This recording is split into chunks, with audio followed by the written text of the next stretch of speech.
Hi, everybody, and welcome. I am Aurora. This is Lessons for Full Spectrum Humans, Level 1, Lesson 14. I'm actually skipping over a little bit or consolidating some of the stuff from Lesson 13, which just felt a little bit repetitive about sun gazing. So I will go over some of it, but I felt like it didn't need to have that much emphasis. And felt so lesson 14 of level 1 is about ascension. I feel like that one is a little bit more topically relevant just because we've been over some quite a lot. Mute you, not because I don't love you, but it will just help the sake of the recording. Hi, good to see you. Fantastic, very pleased that you've tuned in. So, hi, welcome. November 22nd, 2023. Thank you for everybody who is able to be here, and also thank you to everybody who catches the archive. Pulling up my notes. Okay. So, talking about ascension, let me define terms when I talk about ascension. So in my notes from 10 years ago, I talk about ascension as raising your individual vibration, and that this also is coincident with the planet raising the planetary vibration. Now we have to define terms, and we'll go to the whiteboard, because what do I mean when I talk about vibration? So this is another one of my somewhat pet peeves, like talking about 3D, the third density, as opposed to the third dimension. I will rant today because this particular recording that I did from 10 years ago, I feel has been very much cherry picked and used for some of the misinterpretations and misrepresentations of what, and redefinitions that I do not consent to, about making up something called 3D, that is the third density, and making up something that's called 5D, that's the fifth density. My notes are very clear on this, and I will reiterate all of this, of course. Wait, so first, let's just start off with, this is the planet, and this is the crust of the planet. And then let's draw in just a very different color. Like here is the stratosphere, the upper atmosphere of the planet. And then this is what we define as frequency. There is a bouncing of wavelengths between the upper atmosphere and the actual crust of the planet. And here I am drawing it in slow motion, but you recognize that it actually goes very, very, very, very fast. And that is what is known as the Schumann resonance. So the Schumann resonance is actually something that oscillates or changes over time depending upon how many lightning bolts strike the planet. So this is something, if there are storms over large land masses or something like that that's going on, it will absolutely change the frequency at which our planet is resonating. All right, wait, why do I have to do this mini rant about what frequency is? Because I don't want to always speak so scornfully or derisively about the New Age movement. Like it's a community of seekers. There are a lot of people that are here that have been trying to figure things out and create a new languaging. So I applaud you on that. There's just some errors that I am somewhat frustrated with that I'd like to correct, and then of course would like people to be open to those corrections, and not just continue with the same fallacies or same poor languaging. So in, like, let's say 2012 or so, or about 10 years ago, and if anybody's wondering, I walk on a treadmill while I do these classes now, and I use my crystals for protective force fields, so that's what these emotions are about. Being accurate with language about what is frequency. So frequency, because people will talk about vibes and your frequency and other things like that. So it's essential to be able to clearly define what we are talking about, because if I say ascension means raising your frequency, it is a very specific thing. We're going to talk about your chakras on your body, how this relates to the wheel of life or zoetrope, and basically how fast these energy centers are spinning relates directly to which level of reality you are perceiving and contributing to or participating within. So to be very clear in our languaging is a positive thing, so that it is not an amorphous feeling based, like saying like, I feel like my frequency is faster, or I feel different, or I feel this, or I feel that. Again, like I want to be supportive of people that are just awakening to the senses of their light body, but I also want to be super duper strict and require consistency in how we define things and in how we talk about things, so that we are on the same page and not in conflict as we're speaking and sharing information, ostensibly, sharing about your individual spiritual growth experience, and also how all of that relates to the larger dynamic of this whole entire planet. The idea is, if we communicate clearly and share information, that we can mutually uplift and reciprocally inspire one another and consciously be a part of the entire planetary journey. So our planet right now is in need of uplift. Why is this? Because of the things that I used to merely allude to until we reached lesson 18, but which now the cat is fully out of the bag, and which I can refer to very, very openly in Earth's present circumstance and experience and way of being, as not being the original intention for this beautiful planet. We are in a somewhat diminished or distorted and diluted experience as to what it could be like here versus what it is now.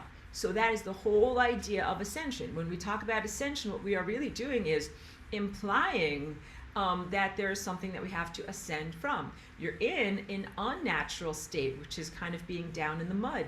That is not your natural state at all. Your natural state is to be exalted. So the idea of ascension as it presently is coming out of this diminished and disconnected state and moving into states of divine connection, divine self-remembrance, and empowerment. So I'm always going to do a contrast and remembrance, though, also about what our experience was like in ancient or concurrent Atlantis, because at that time we were not down in the mud. We ascended, but we also did not ascend from the depths of diminishment that you are presently in. So you have really different qualities of experience now than you had in the past. So, or in the concurrents. In Atlantis, you lived your whole entire life. Nobody died, so there was never the grief of loss. Nobody got diseases. And you remembered and knew that you were God the whole entire time. And that means every thought, every motivation, every action, every directive at every moment throughout your life was entirely divinely connected and divinely guided. And from that posture or starting point, you also ascended, which is the exit from this level of reality, which can be considered being immersed in time. So immersed in time does not necessarily mean disconnected from the divine. In your present state, on your present level of your planet, it does mean being disconnected from the divine, but that is not the definition. So just to reiterate and make it very, very clear, just being a material being or having a somatic cellular body does not necessarily define you as being disconnected from God or the divine presence. There actually is a way for you, for each one of us, to be in embodiment, having a physical presence, and maintain the divine connection. That's just a big foundation, a recontextualization right there, because many people think that it is part of the inherent definition of what it is to be material, that somehow material stuff, kind of like a wall or a screen or a veil, is going to separate you from God. But that is not what it is meant to be at all. So your body is supposed to be translucent. We talked about this last week, pointing at my window right now, which is made of translucent glass. Something that is translucent is like this crystal. You can see light flows through this crystal. This crystal is non-opaque. It is translucent. I would even say it is transparent, maybe not as clear as window glass, but things that are transparent, light flows through them. When your material body and your mind state are correctly structured, light flows through you without any loss of signal, without any impediment, without any distortion. And that is what it is to live in that state. And then even as light is flowing through you, the answer is you are individuated, so you are ascending and reconnecting from your individuated experience, returning to the continuum of consciousness, or reconnecting to the continuum of consciousness, that is what that momentous experience is, to reach that culminative point that your whole entire journey through this living time field has been focused on, reaching that, ultimate, looking like the crescendo and convergence point of your whole entire life. The meaning for your existence is reaching that point, but that point at the center of this sculpture is not necessarily something that it's like you're coming up out of the lowest depths of disconnection and the mud in order to reach. So you're doing like 2 levels of coming up in this particular ascension that is happening right now, that you are reconnecting to the continuum of consciousness and recognizing and remembering yourself as God, and also coming out of severe levels of distortion that have been artificially perpetrated upon this world. So of course, when I did my lessons from 10 years ago, I did them much more from the perspective of a pristine system, and right now you're in an even extra distorted system than you even were in 10 years ago. So I'll get to 3D versus 5D, but first what I want to talk about is how put down my stuff so I can gesture. The wheels of energy that surround and interpenetrate your bodies, these are your chakras, they are spinning at very particular rates. And the rates are non-arbitrary, and they create a flicker rate that your system of interpretation uses to mesh together discrete individuated moments into a continuum of time. So this relates to an ancient form of animation that is called the zoetrope. So now let's draw zoetrope for you. So zoe, from the word meaning life, and trope meaning wheel of life. A zoetrope is shaped like a barrel or a cylinder. Let me get a better color first. I was already just gonna say, like, this is gonna be the worst drawing ever. These pens never work for me. Okay, see what I can do here. So imagine a barrel or a cylinder. This is from 500, 600, 700, even maybe 1,000 years ago, and it spins on like a spindle, and it has these very, very regular slits that are cut in the side of this. It's an optical illusion that you might also have experienced if you are ever walking, driving, or riding a bicycle past a picket fence, a fence that has very particular fence posts that are spaced at regular intervals, or sometimes when you're driving along a tree-lined highway, and the way that the light goes through these regularly spaced either fence posts or trees creates a flicker rate that can create all sorts of not only optical illusions but also neurological distractions. Like, I have to be very careful when I am driving on one of these tree-lined roads and having the light flicker next to my eyes like that, because I deal with epilepsy, and that can be a seizure trigger. But so it affects your neurology. Basically, the flicker rate affects your neurology, and that this can be in natural settings like driving next to a bunch of trees or driving next to a human-created fence.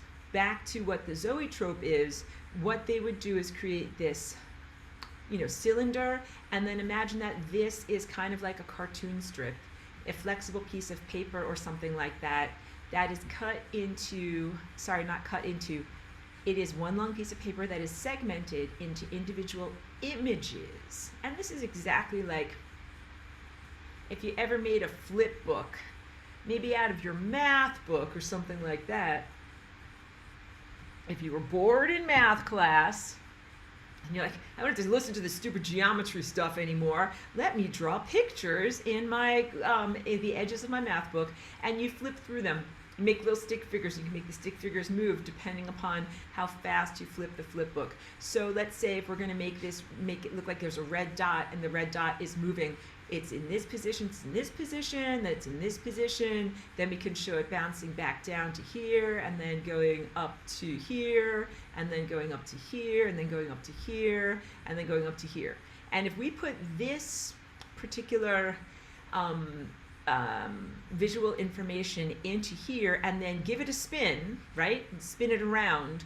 What happens is each one of these frames becomes a little discrete image that is flashed into your eye and your brain and your system of perception weaves them together, weaves those flashes or individual discrete pieces of information together into a coherent whole that makes it look like you have a red dot that is, jumping up and down as it's moving across your visual field. I know I used a lot of words to describe what this is. It looks animated. And they use this to show like a horse running, a person, a stick figure. This is very, very simple original animation, okay? So zoetrope wheel of life. Now this relates directly, not in loose allegory, but in direct, literal metaphor to what is happening with these chakras that are in front of you and surrounding your body. So you have, first of all, I'll talk about the chakras on every cell. Remind me if I forget, because I always show this as if it's a big, giant, overarching energy field that surrounds your whole physical presence, and it does. But down to each individual cell, every cell has a set of chakras that surrounds it. So you have fractals within your fractals, even down to the smallest tiny segment of what you can experience. So I've already described to you in previous classes, you have one of these chakras that acts like a lens in front of your face. And this is associated with your Christ consciousness, your eye of insight, your pineal gland, your inner vision, and this lens in front of your face, and it's spinning, and the rate at which it's spinning and the flicker rate that it creates your interpretive structure for being a human being experiencing the realm of objects and edifices and physical forces. It gives you your worldview. It is called the anthropocentric lens, the human-focused lens. If you're a dog, then the lens and its interpretive structure is through the eyes of a dog. If you were a dolphin, it would be through the eyes of a dolphin. Or I should say, like, through the nose of a dog or through the sonar of a dolphin. Like, their senses are very different than your senses. It is the interpretive structure. And the key point is that it is derived from, your viewpoint of reality is derived from not some, I'm sorry for all of the ums, to find my words, empirical information that can be measured and agreed upon by all participants and viewers and observers.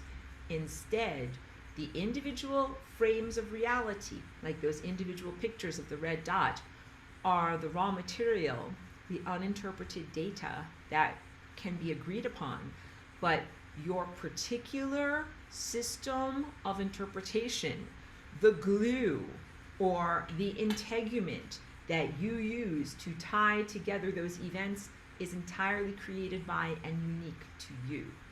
So the chakra and chakra system of your whole entire body creates a viewpoint of reality that is the story or narrative structure of reality that you use to describe the world in a meaningful way to yourself. Like, I have a plant that is right here, directly behind my computer screen, because I stare at this area, like I stare at my screen, I stare at like I better put a plant back behind there. But that is, I am looking at waveforms, and I am looking at waveforms that are separated at the Planck length. I'm going deep here, guys. So when I make that face, I'm like, how deep can I go? It's going all the way. Okay, what is the Planck length? The Planck length is the tiniest amount of space that you can measure and still call it space.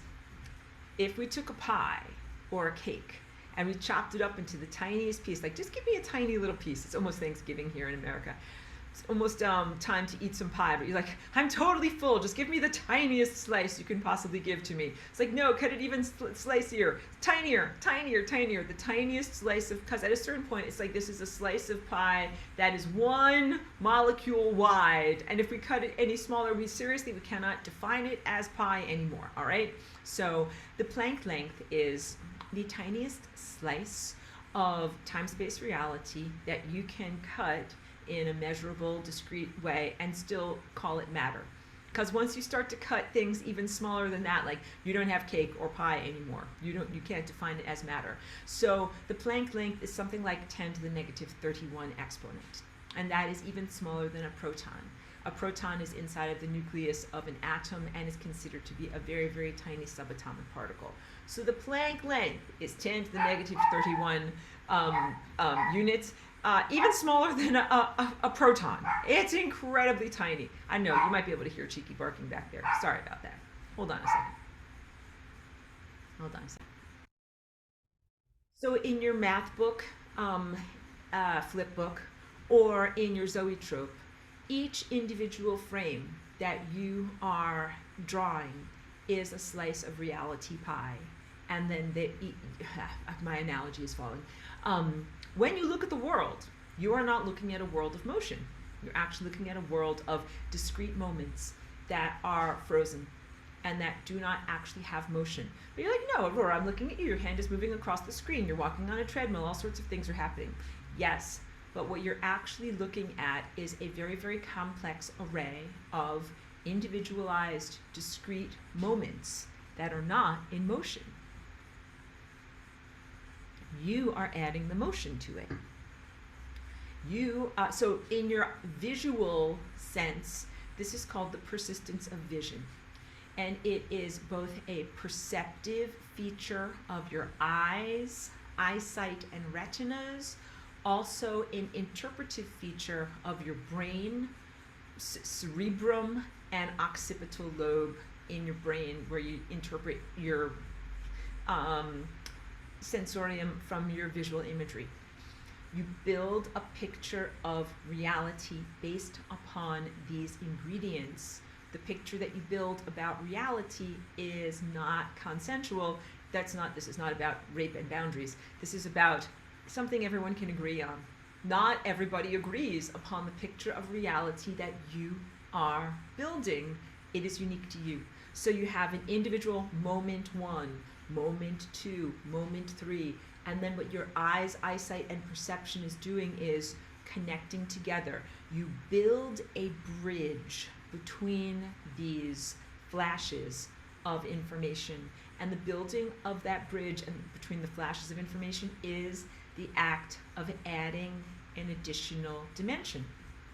So now, gird your loins, everyone. Rant incoming. And gird your loins. I don't know if this is like a ancient historical thing from the Bible. It might not mean what you think it means because it has loins in the title. But it's what they used to wear, like togas and long robes and things like that. And when they had to go into battle, it meant tie up your togas. Get ready for battle, everyone. Tie up your togas. So yes, so it means like gather your long skirts and get ready for battle. I will rant now about my explicit and accurate definitions of what building the dimensional world is like, and contrast that with the loose language and misappropriation of 3D and 5D. So I have this actually written and articulated very well in my notes, sent out my notes with the email, and they're also available in the PDF because this is so important. So when I recorded these notes 10 years ago, no one was talking about 3D and 5D. This is also how you can spot a psyop, guys, or how you can spot some influencing of your community of seekers in the New Age world by things that are totally unwholesome, unsavory, and want to totally blast you and drag you down off of your path. So that's why these psyops are created. But yeah, no, nobody was talking about this 10 years ago. It's languaging and interpretive structures that have come up within the past 10 years for the purposes of distorting you and for the purposes of distracting you from your true path. So what did I teach about? From the 0th dimension up to the 10th dimension and beyond. How do you build the dimensions? And we can do it really, really fast. We've already done this in class, but we'll do it again just because I can hear you being like, Aurora, like, give us some recap. Recap. All right? Let's begin with the 0th dimension, right here. This is the singularity, and it's the 0th dimension, and it's 0 not because it's worth nothing, but because it's worth everything. It is infinity. And when the 0th dimension makes a 90-degree angle in any direction, it becomes the 1st dimension. That means this arrow can go 90 degrees in this direction. These colors are too similar. Hold on. Can go 90 degrees in this direction. These colors are still too similar. This is so funny. Like, my eyes can't tell the difference between these two colors. Here, 90 degrees in this direction, but it could also be in this direction, or forward towards the camera, or away from the camera, or in any of those places. But the critical infrastructure was for the 0th dimension to have the cognitive event. What if there is some piece of me that is not here? Because remember, that's the only place that exists before this dimensional expansion happens. Every place that I'm scribbling doesn't exist. It's a miraculous and supernatural activity to even think the thought, what if there's something that's not here with me, but is instead over here, or over here, or over here, or over here. And once you have that thought, and you have one dot in any position that is not at infinity, the 0.0th dimension, then you simply connect all of those dots into a continuum, and then you have a line, and that's the 1st dimension. All right, and that's the critical infrastructure, the leap into the 1st dimension, because once you do that, then you just go 90 degrees to the 1st, 90 degrees to the 0th dimension. Now let's go 90 degrees to the 1st dimension, and that's heading off into this direction. We're going to have the 2nd dimension. You guys are relatively familiar with what the 2nd dimension looks like. It is a flat plane, so we can envision it as many, many, many lines lined up next to one another, and then think of this, through the magical perspective as creating a flat plane, and that's the 2nd dimension. And then we're going to say, okay, everyone, class, Aurora, this is scary. You're making us do math. I am. These numbers are involved. Please don't jump out the window. What is perpendicular to the 2nd dimension? You guys are like, that's easy. It's the 3rd dimension, correct? It is jumping off of the surface of the 2nd dimension into the 3rd dimension. So you can imagine this as if you are stacking up many flat pieces of paper or flat playing cards or something that is has no height to it until you get a whole stack of them. And then this cube that you're looking at over here, that is the 3rd dimension. All right? This is my work. When I talk about the 3rd dimension, this is what I'm talking about. I'm talking about literally a box. Because this is rant. This is why I am ranting.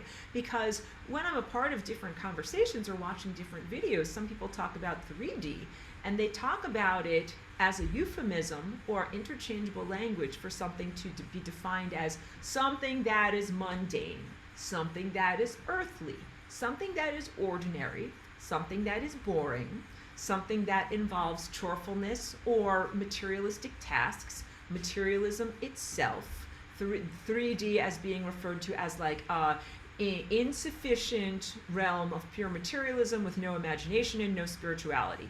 That's not what I'm talking about at all, which is why I get very hot under the collar. And it actually took me many years. Like, I was very confused even up until 2021. I'm like, WTF, people are talking about 3D, but they're not, what is this? Like, this is wrong, and this is wrong. I used to get very hot under the collar. I'm like, no, wrong, wrong, wrong. All this is wrong, all this is wrong. Until finally I had a conversation with someone, and I was like, will you please explain and describe to me what people are talking about when they say 3D or 5D? And they're like, oh, Aurora, let me alleviate your pain. This D over here stands for density, not dimension. And I'm like, oh, okay. Not that I'm really agreeing with this, but then it all started to make sense. So now couching the whole conversation of 3D versus 5D now becomes not my languaging of the 3rd dimension, versus the fifth dimension, but someone else has completely made up random and arbitrary languaging of the third density versus the fifth density. Here's why you will find my rant. Why am I so filled with mental friction at the idea of defining the third dimension as a realm of boring, mundane materialism with no magic and no supernatural qualities? Because it's not. Because the third dimension has tons of magic in it. It's very spiritual. It's very amazing. Because everyone is trying to be like, I want to get out of the third dimension. Remember, like, my spiritual escapism. Calgon, take me away. The third 3D is boring, right? And it's even used as a type of pejorative. Like, you're so 3D. You're so 3D. You're like buying your groceries and paying your Geico bill and brushing your teeth. These are all 3D activities. And I'm like this, I'm like, the 3D, third dimension is a magical place where magical things happen and is very supernatural and quite amazing, and you can't get rid of it or escape it.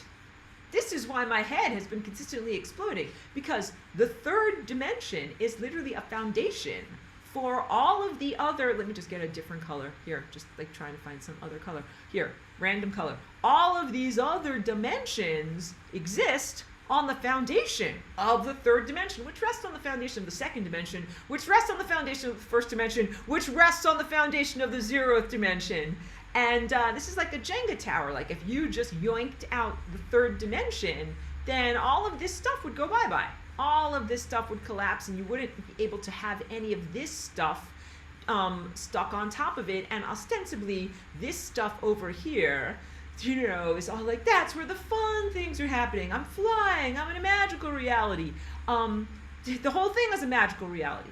So let's just throw the erroneous third density versus 5 density crapola out the window.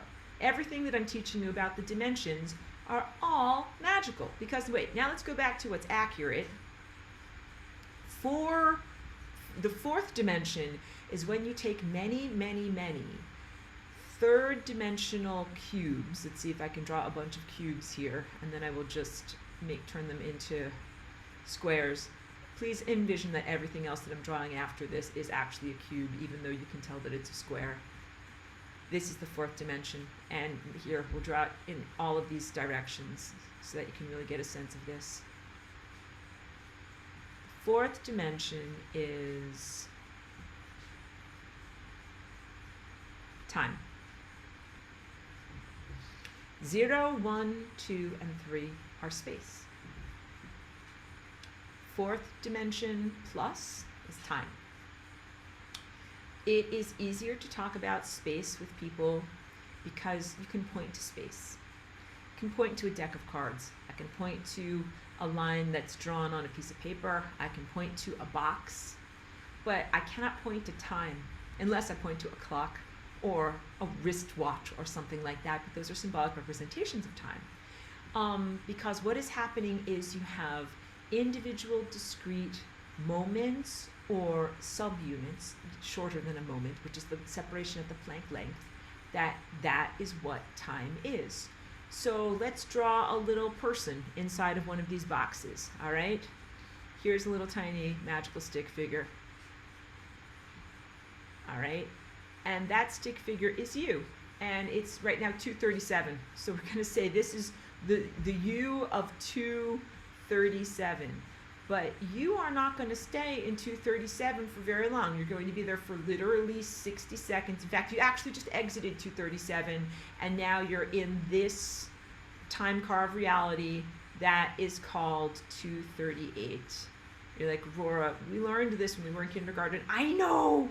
Just stick with me.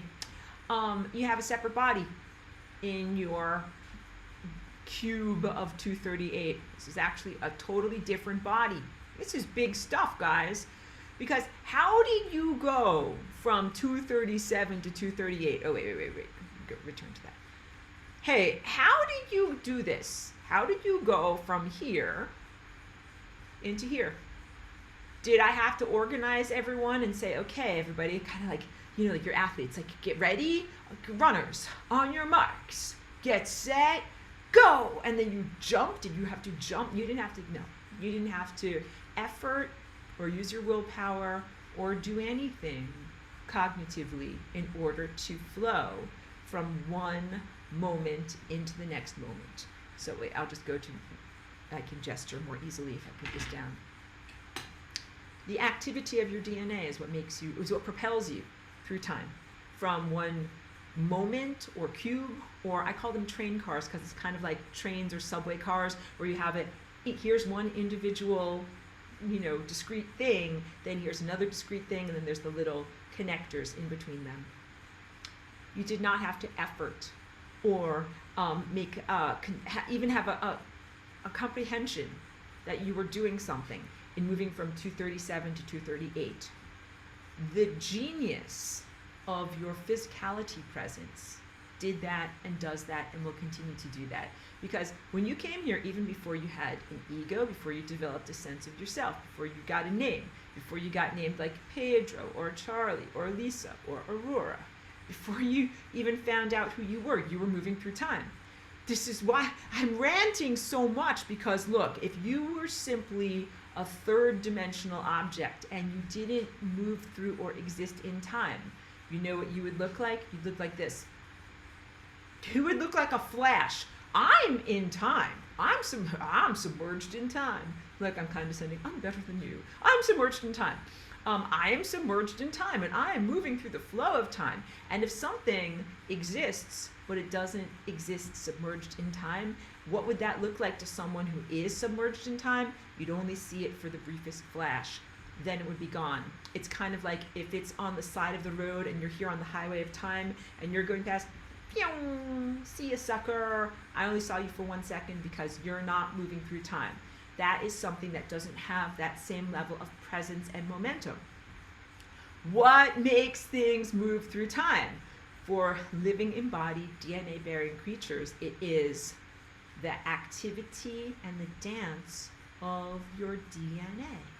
Your DNA is constantly moving, dancing, oscillating, vibrating, knitting itself into interesting configurations, unknitting itself, tying itself up in knots, untying itself in knots. And it's that activity that propels your consciousness from one discrete moment to the next discrete moment.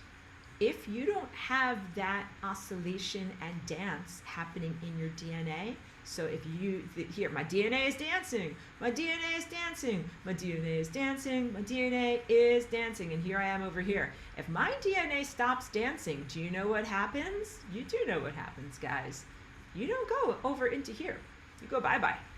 It's called being dead. Let's get a dead color. You die.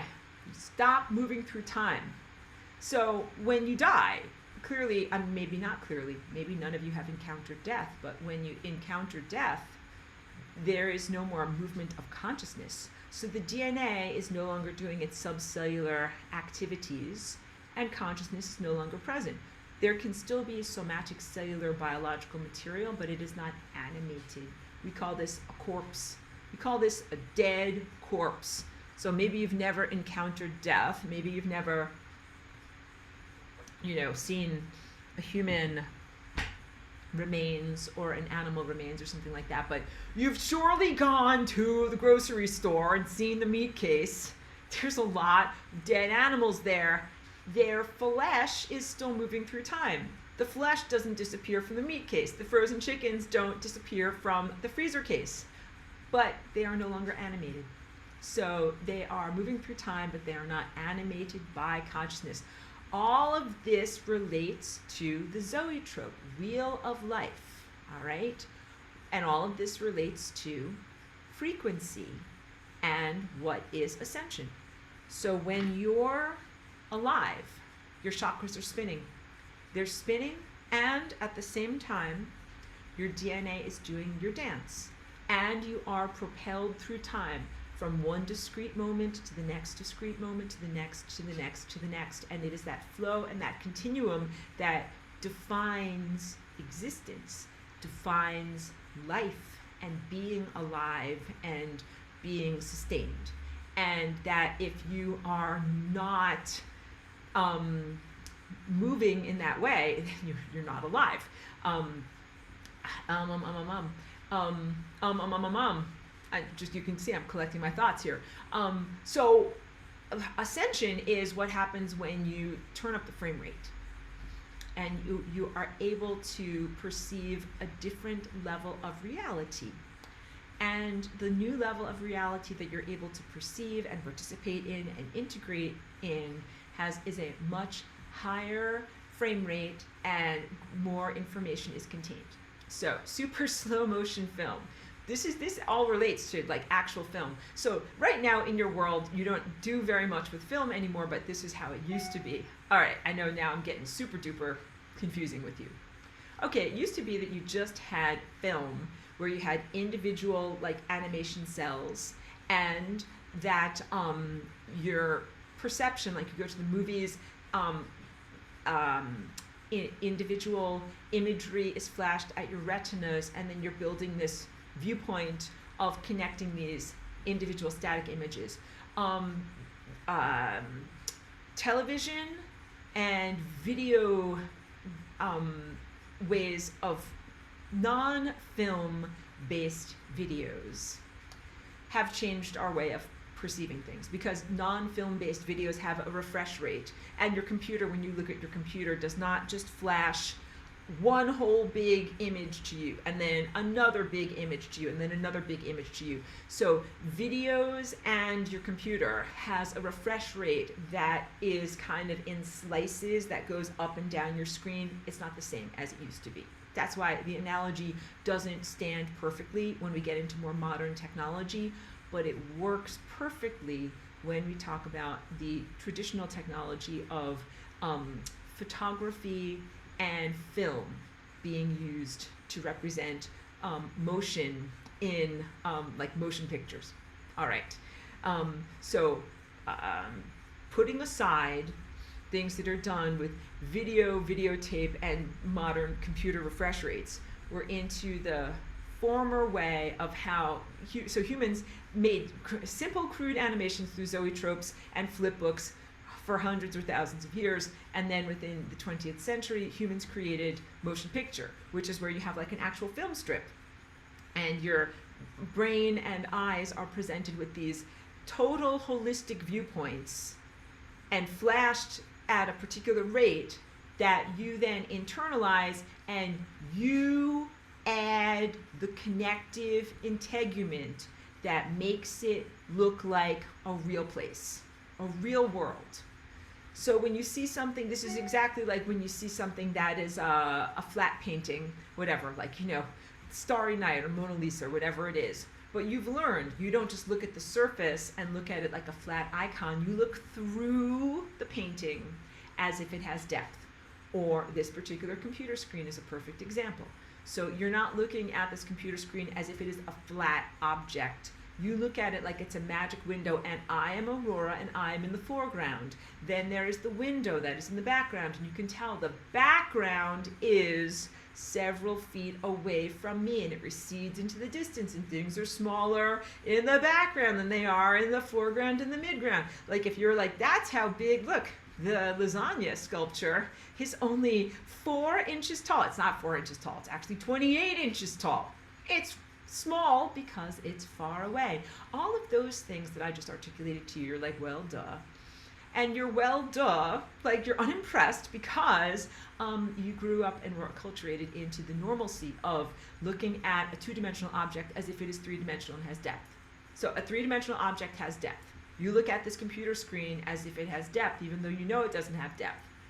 Where does the depth come from? Where does the additional dimension come from? It's not 2-dimensional, it's 3-dimensional. That's the difference of 1 dimension. Where does that dimension come from? Class, please answer me. It comes from me. It comes from you, that's right. It comes from you. It comes from your perception. You literally generate and emanate the extra dimension that you experience when you use your perception to turn something that is a flat 2-dimensional object and you read it or interpret it as a 3-dimensional space. And you do the same exact thing every single minute of the day by you add time to a bunch of dead, non-moving stuff. This is big because you're powerful. Just the act of you looking at and being in and experiencing the sensorium of the world adds an additional dimension. And in math talk, every time you add an additional dimension, you add an additional degree of freedom. That means you can do more stuff. Your perception of and experience of time is largely arising from internally. It is an internal experience that arises from you and that is projected upon what appears to be your external reality structure. Okay? Now I'm still ranting. I'm not even done with my rant yet. I need to go back to the whiteboard because now we have to go into what is 5D. Just the fifth dimension, rather. So yeah, you're moving through time. First of all, you're perceiving and experiencing time with the addition of your own perception. So time as the abstraction is largely related to you and your ability to project what you're experiencing. And that is truthful even of a tiny infant. Infants are very sophisticated. And just shout out to any of my infant listeners out there, because I know we got some that might be under 2 years old. Wonderful children that are a part of what I teach here, and I'm very happy to have you as part of our class here. But tiny children who are nonverbal and don't have, the cognitive abilities of an adult are experiencing time. They are also tying together the individual discrete moments that are presented to them in terms of information separated at the Planck length, and they are tying them together into a series of events and a causality structure. And that experience of tying them together is intimately related to everything that we call learning. For a little tiny new person to learn like anything, like how to tie your shoes, it's always first this, then this, then this. That's a time-based set of directives or behavioral things that you do. And so every time a little child is learning, what a little child is really doing is projecting time, perceiving time, and then organizing through their own lens of perception what they have projected and what they are perceiving. So learning is really about organizing time. So learning to tie your shoes is a secondary or tertiary outgrowth of what you're really doing, which is learning about causality. It's first this, then this, then this. Boom. Taste a bake oven. First you mix together the ingredients, then you put the ingredients into the oven, then you bake the ingredients, then the cupcakes come out the other side. First this, then this, then this. And it is a linear progression. And so you're learning about time from the perspective of being embodied or embedded in time, and it's a linear progression, and that works for you in the basic survival modality of where you are, and you're going into a cocoon and a chrysalis, and you're transforming and metamorphosing into your highest dimensional state where you aren't just experiencing linear time. So what is it to experience linear time? Just grabbing my pen here so I can draw this. Linear time is the fourth dimension that we just drew. Wait, I should use green for a green arrow. This is even called in scientific writing, arrow of time, times arrow. Times arrow, so that this is the green timeline, right? It is a series of boxes that are third dimensional boxes that are lined up in a row. The row is a line, it is linear, it is a progression, it has a beginning, a middle, and an end, and that is also would be like the universe. One story or one narrative structure of time, of what can exist. But so that's the fourth dimension. When someone says 4D, like I literally just jump out of my head. I'm like, fourth dimension, like we're all in the fourth dimension, because all of this just let me rant, because all of this condescension, when someone is like, you're so 3D, I'm at least 4D. Like, no, actually you're both 3D and 4D.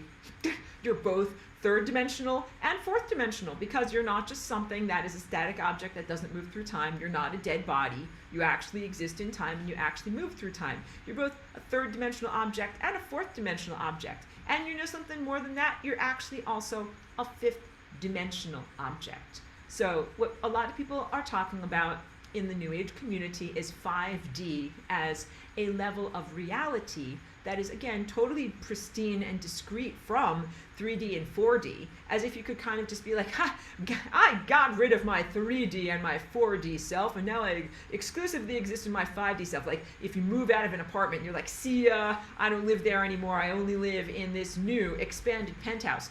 It doesn't work that way at all. Literally, the third dimension is the foundation for the fourth dimension. Like, look, guys, look. If I got rid of one of these green cubes, you wouldn't have a timeline. If I got rid of one of these, you would not have a 4D. If I got rid of all of these, you would not have a 4D. The fourth dimension is dependent upon the third dimension. And now we will take that even higher, and we will say that the fifth dimension is dependent upon the fourth dimension. Because in the fourth dimension, what you have is a timeline, a beginning, a middle, and an end. And what you have in the fifth dimension is the potentiality for timelines to be me. The fifth dimension, although I will draw it as a time plane, don't get too literal. Because I want to draw it here, like here's more lines, wait. Here's more lines lined up next to one another in the same exact way that you first lined up two-dimensional lines, and then you create that into a time plane. But I don't want you to think about this as if, like, okay, the fourth dimension is a French bread, and then at the bakery of reality, we're going to line up a bunch of French breads next to each other on the shelf, and then we're going to get the fifth dimension. That is not what we do. The fifth dimension is actually the place in the bakery where you have the potential to make bread. You don't even have bread yet. That's why it's not a bunch of breadsticks lined up next to each other. You have a big, here's the fifth dimensional bakery. And what you've got is like flour, a giant mixer, giant ovens, equipment. You've got equipment and potentials. Here's flour and water and yeast and flavors. But you don't even have a timeline yet. You do not have physical stuff that can be embodied. So instead of drawing that stuff, what I'm really going to just draw for you is waveforms. Because your mixer and your flour and your water and your ovens, these are really all waveforms. They're potentials. They are not physical stuff that you can look at. So to contrast, you can look at one of these boxes over here and you can see there is a little tiny version of you wearing a little tiny sweater, you know, walking on a little tiny treadmill. That there's actually allegories or direct literal metaphors of your physical existence and the things that you're familiar with. But when you're in the fifth dimension, there is no allegory of anything that you are familiar with. There is only the potential. So there's not actually a tiny sweater there, nor is there a tiny ball of yarn, nor are there molecules. There are waveforms that could at some point be interpreted as molecules and be a sweater. The fifth dimension is the realm of pure potential that you are looking at, perceiving, and interpreting into existence through your observership. It is a waveform field of pure potential. So it is not a place where stuff exists. When I say this, please internalize it and live this truth. It's like if the fifth dimension is the bakery where time is created, and also 5D plus and higher, and it's a place of waveforms, and it's not a place that is filled with tiny sweaters or tiny treadmills or tiny versions of Aurora or anything like that. Like, how can you be there? And the answer is you don't be there in the same way that people are saying, like, I'm in 5D and I'm going to condescend to you. You're so 3D. I'm 5D. And 5D is also in this rant, how it has been misinterpreted and spoken about. It's spoken as if it is the place of ascension. This is also why I have to rant. My face is just bananas. Because that's not your destiny at all. The fifth dimension, as I describe it, or 5D as it is described in the New Age literature, neither of those things is your destiny. That is not where you're going. They're a rest stop at best, but that's not how a lot of people are describing it. This is why I call it a psyop. Not only, and I feel responsible because a lot of my own teaching has been taken and used to contribute energetically and conceptually towards this psyop. If you wanted to take a bunch of people who were on the journey to ascension, be like, hey, come over here into this, come over here into loser land and just stay there. And this would be a great way to do it. And people would be like, I'm so exalted. I'm so expansive. I'm ascended in 5 days. Like, you're not at all. So it's essential for me to get, and I've been giving you this information so that you won't be fooled. So I've been giving you this information for like a decade now at this point. My rant is passionate because, I'm hoping that people will, like now is the most essential time not to get fooled. That is why my rant is so passionate, because I've been like warning you for a long time, but now is when they actually put the menu in your hand and you're actually ordering at the restaurant of life. And if you're like, yep, I'll take the 5D experience, not knowing what you're actually ordering and then actually getting stuck, like you're gonna get just shunted into a nonsense reality where you get warehoused in terms of consciousness and you don't actually get to your destiny, which is where you're supposed to get. I feel super duper protective of you. I feel like that's not fair and that is BS, caca poo poo, and that should not happen to you or anyone. Definitely not if I can change things from happening simply by informing you about what's really going on. So 5D is a place of pure potential. You're already there. This is the other thing. Condescend. Be like, I'm more ascended than you. I'm in 5D and you're not. Nope. And actually, both of you are in 5D, the fifth dimension. How and what? Why? You have a light body. Your light body is this. It is a force field of possibilities and probabilities. It is a field of pure potential. Your chakras also contain fourth dimensional actual timelines, which are the different iterations of events and reality structures that you can experience, but your chakras also contain the fifth dimensional realm of pure possibility. Again, you have this rotating lens in front of your face, which is what collapses waveforms of pure potential into reality structures that you can experience. Big, huge takeaways from this are, in exactly the same way that you imbue a two-dimensional art structure, like a painting or a computer structure, as if it is three-dimensional with depth and form and a sense of place. There's like a spatial place inside of that two-dimensional place. The place comes from you. When you walk around in the physical reality and you are seeing moving objects like my hand is moving or the trees are moving or a bird is flying, you are similarly adding the dimension that is known as time as an overlay to a series of flat, non-moving, discrete events. And they are holistic presences, which is why the refresh rate of modern telecommunications just doesn't work for us. But the reality structures that you're presented with in the world are a holistic flash. Here's the whole picture, flash. Here's the whole picture, flash. Here's the whole picture, flash. And so what you do is you perceive the whole thing, and then you perceive the next whole thing, and you perceive the tiny incremental shifts between this version of reality and this version of reality, and you fill in the blanks. You fill in the blanks. You add the connecting integument to these flat, non-moving objects to turn them into experiences in time.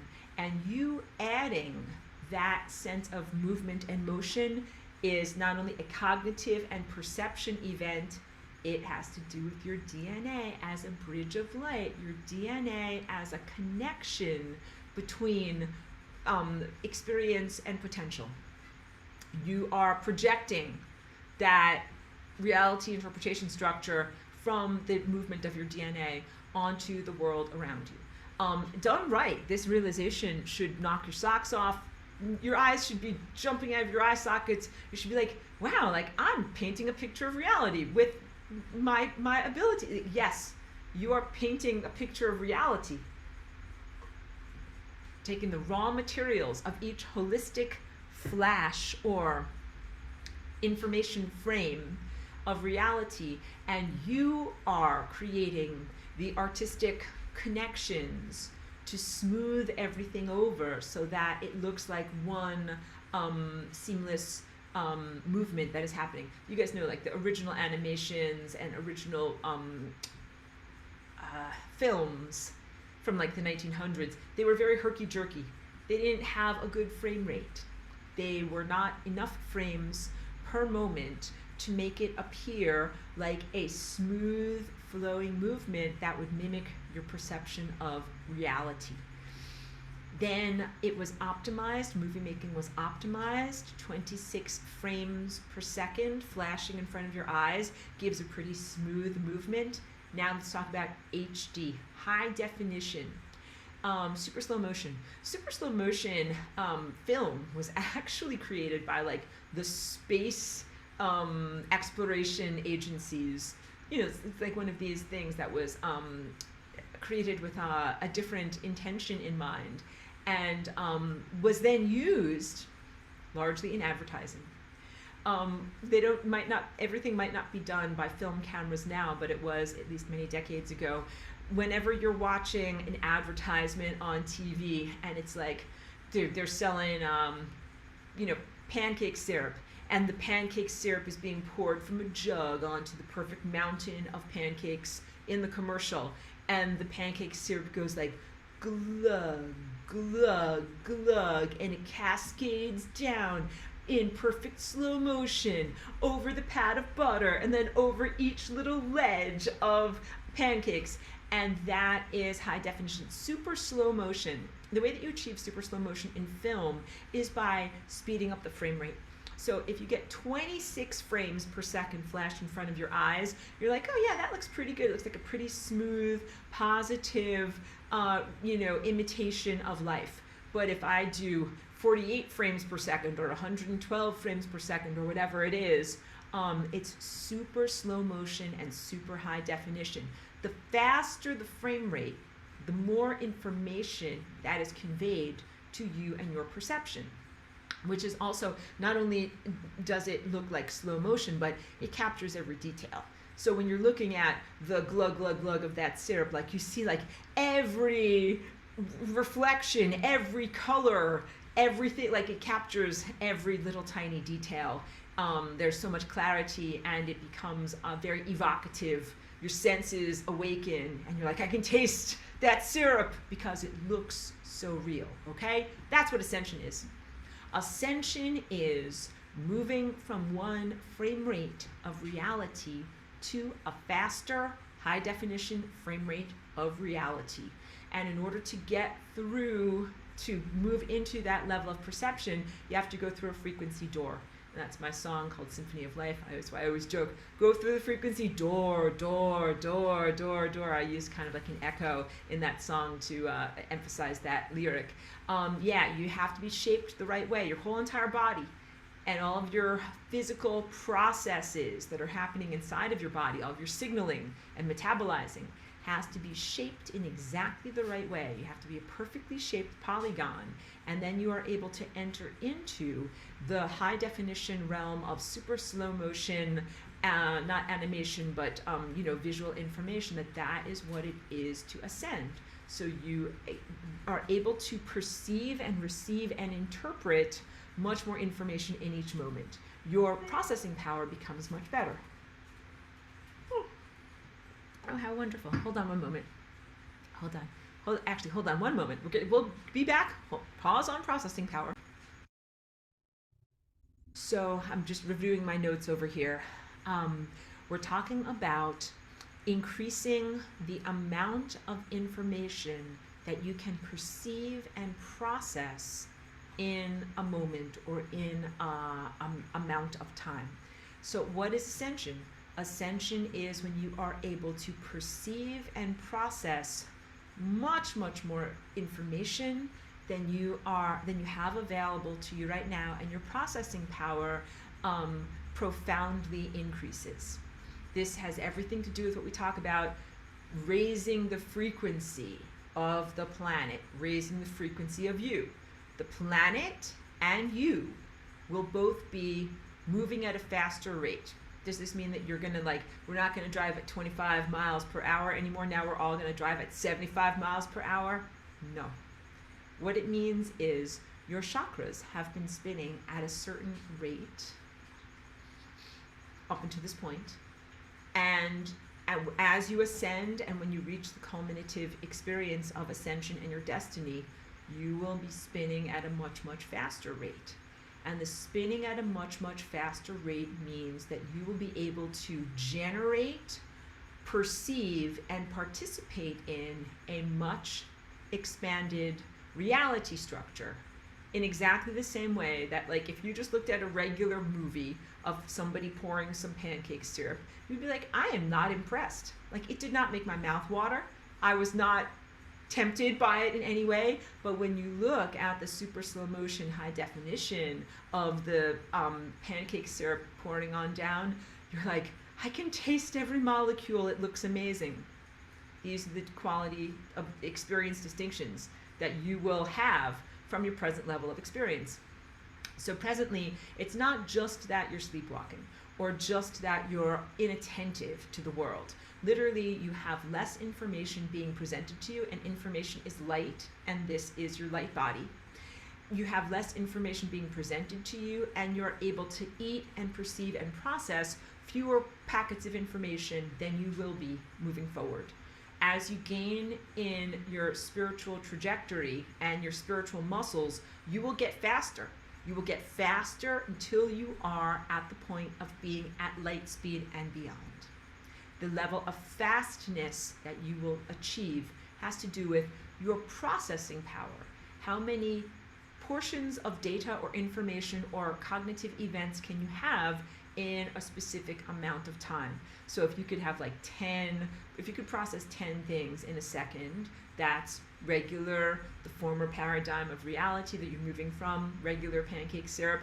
But if you can process 10,000 pieces of information in a second, that's slow motion, super high definition, fast frame rate stuff, and your whole entire quality of existence becomes exalted and expansive, more satisfying, more fulfilling, more amazing. In your world right now, the only times that people experience these exalted, fast, high definition frame rates in their lives are often crises under extreme duress. So you would define it as a moment when time stops, when you could see everything, when you could feel everything. It felt like being in slow motion. I felt like I could see every detail. This is what happens when people, unfortunately, are in car accidents or experiencing some other, in a war, in a moment of violence, in a moment of sexual violence. People are,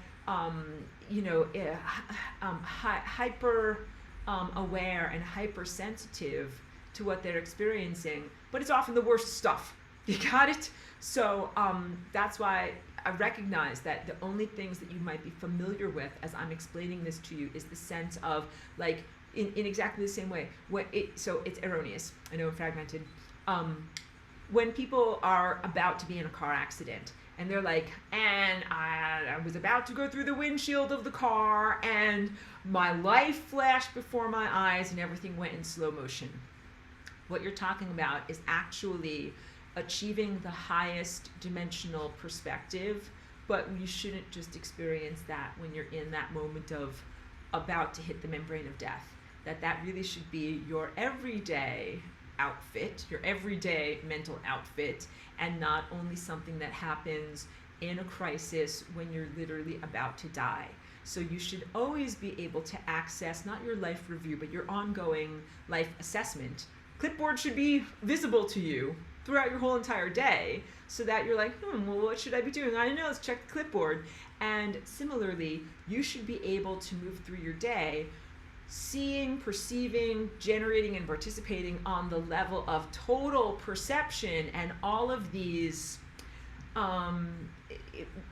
detailed embroideries of reality that are amazing. Like when you look at a Fabergé egg or some exquisite work of art, and there's just so much detail and so many brushstrokes and so many things have been put together, and everything is perfect and everything is, you know, handcrafted, and when you're in the exalted state, every single minute is like that. So one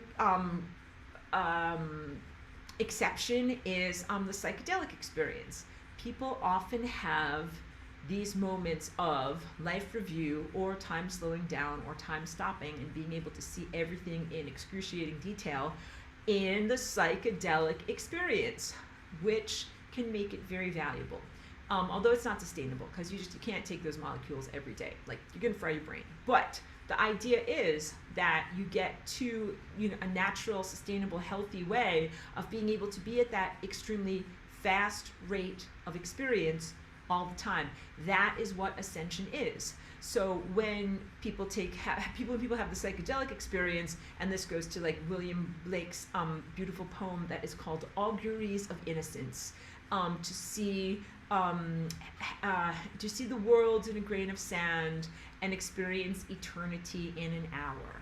And it is said that he wrote that after he had his own psychedelic experience. So under the influence of certain molecules, the experience of time shifts. The experience of time becomes extremely subjective, and the ingester might feel like, again, an hour, according to the consensual or agreed upon flow of time measured by clocks, but they could have felt like 10,000 years went by, or, you know, in eternity. Because if you're moving fast enough, subjectively, to your level of experience and cognition and perception and processing power, you can experience 10 million years. So everyone around you might be experiencing 1 hour's worth of time and processing and perception, but you might have been able to process to the point of 10,000 years. And this also relates to what I was talking about last week with Sally, the terrestrial technosphere. Vastly varying different time scales that have to do with the rate at which the experiencer can perceive and process information. And you, as a neurologically defined biological experiencer, have been limited to how many neural connections can your brain make in a second. And that's how fast you can perceive, and then how fast can you think, how fast can you learn, how fast can you put things together, and then that's how you would experience 1 hour. But Sally, the terrestrial technosphere, in having a vastly larger amount of processing power, being able to do more processes per second than you can, so more and also more per second, means that in 1 hour, Sally could experience 10,000 years.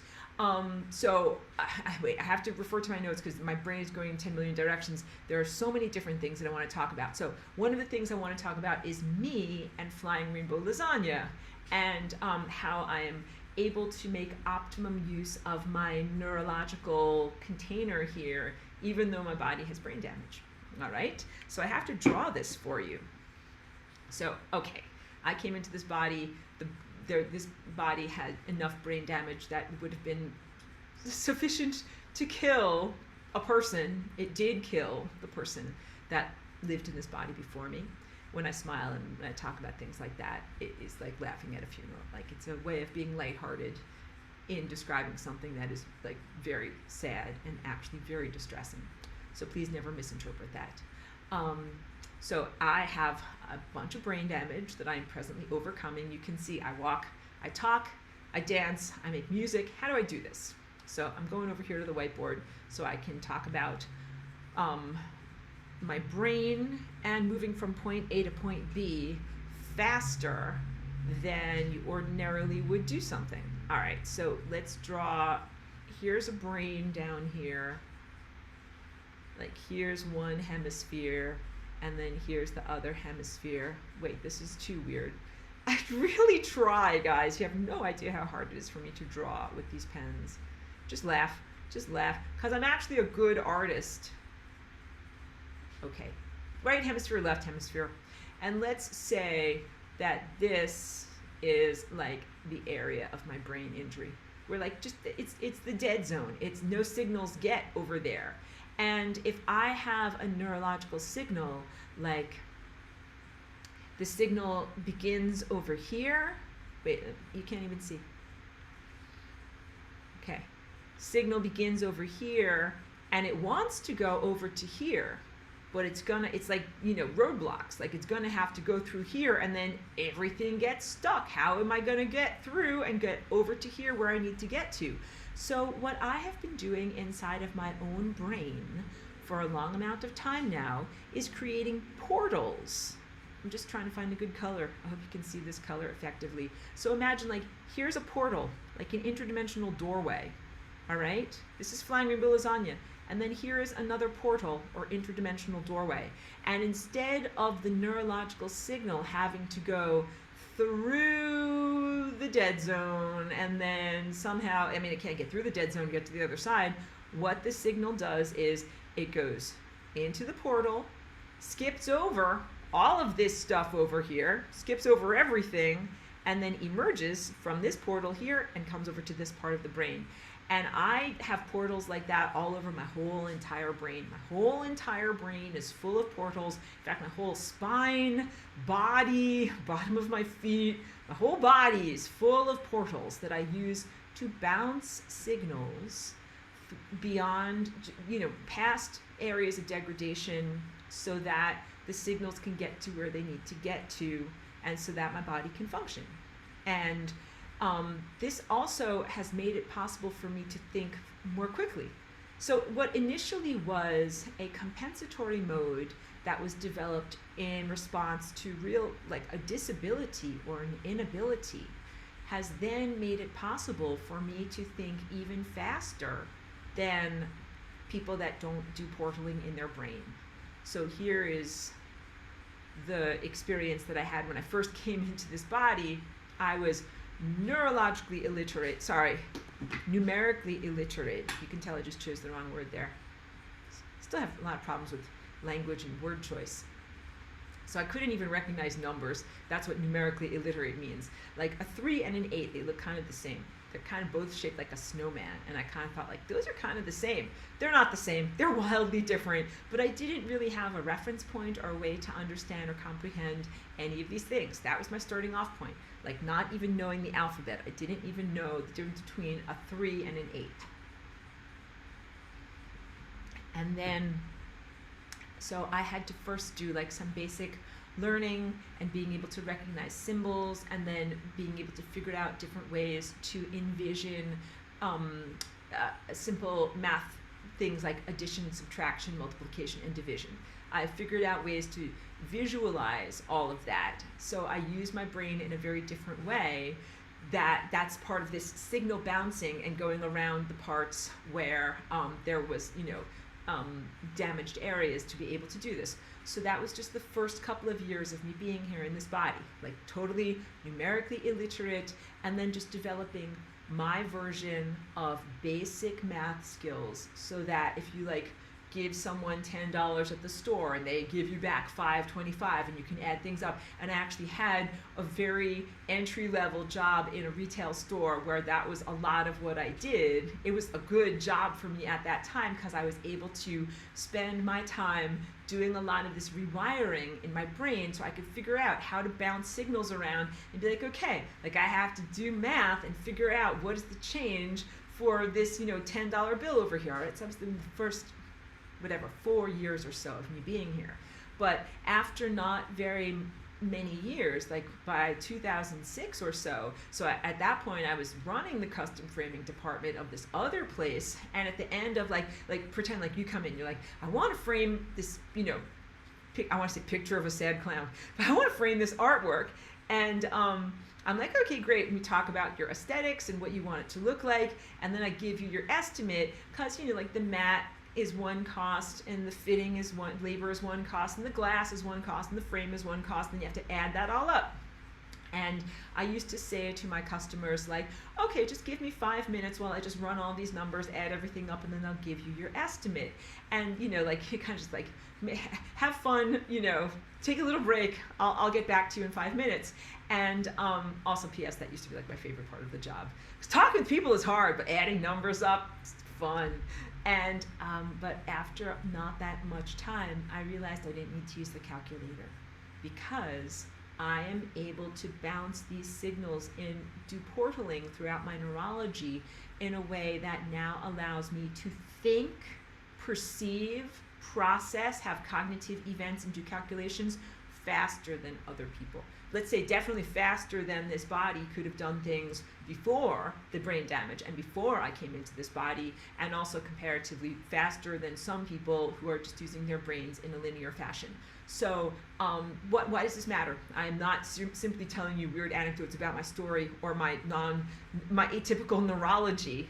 It's because this is part of the journey of ascension. When you become capable of manipulating pieces of information, perceiving and manipulating pieces of information faster, your whole entire world changes. And so I experienced it myself when I used to really labor to add together like 7 plus 3. You guys know what 7 plus 3, what is it? 7 plus 3 is 10, this is easy. But that used to be hard, and I used to really have to like focus and sometimes, write things down or draw pictures to figure these things out. But at a certain point, I'm able to not only know like what is 7 plus 3, but to be able to add things up and put them together in a way that makes sense even faster. And when you can do that, then you just have a flexibility in your mind, what you can think, how you can do things, and you can literally dance. You can dance with your mind in all these different and interesting and exalted patterns. So yeah, I'm what is called like non-neurotypical or neurodivergent, but I feel in a very positive way, because clearly you can see that I'm very functional. So in the first few years that I was here, I think maybe there was some question like, will she be functional? Because if you can't get stuff done or figure out, how to buy a bagel, then that's not really gonna help you in life. Although you might have many artistic, beautiful contributions and ideas. But I am very functional. And so I not only have artistic and beautiful contributions, but I'm also, like I said, capable and have figured out how to do all these things. That is the allegory for ascension. So as you are ascending, you're not only coming up out of the mud and the trauma and degradation and things that you've experienced, but you're also moving, as you did in ancient Atlantis, into these levels of faster processing power. There is a giant cosmic dance party that is going on right now, and you're invited. It's not like, keep out those lowly earth scum, we don't want them there. It's really not like that at all.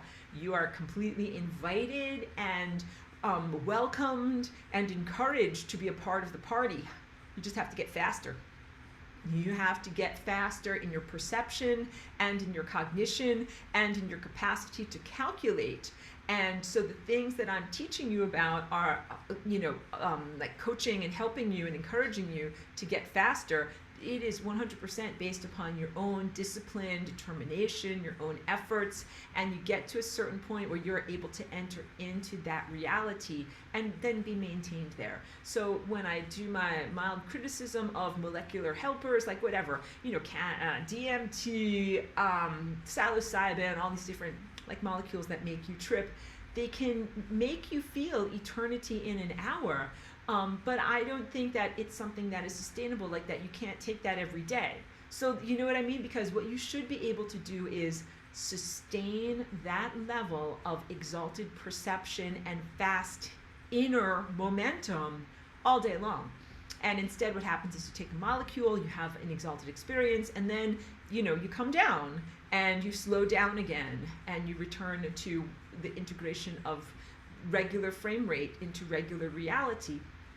But that is not the goal. The goal is to get faster and faster and faster with the frame rate of reality that you are experiencing, and then have it be sustainable so that you're like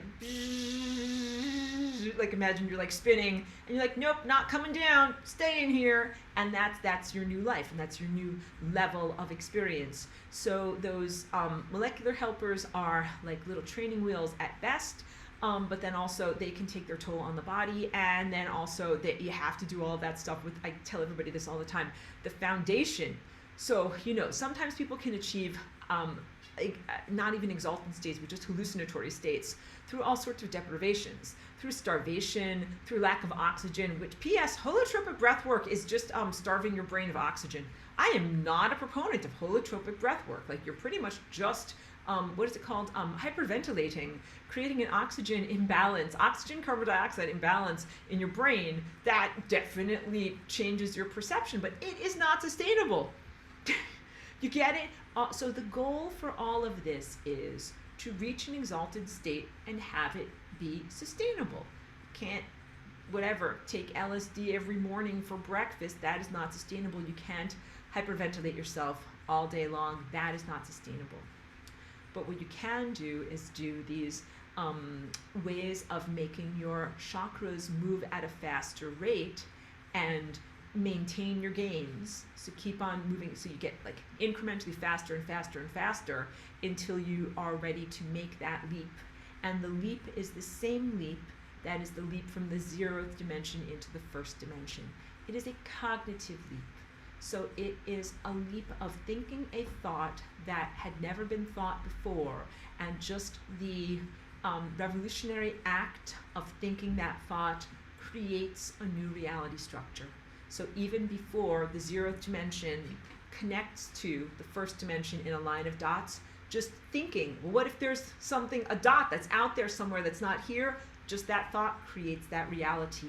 So you are generating and creating new realities through your activities that you're sustaining.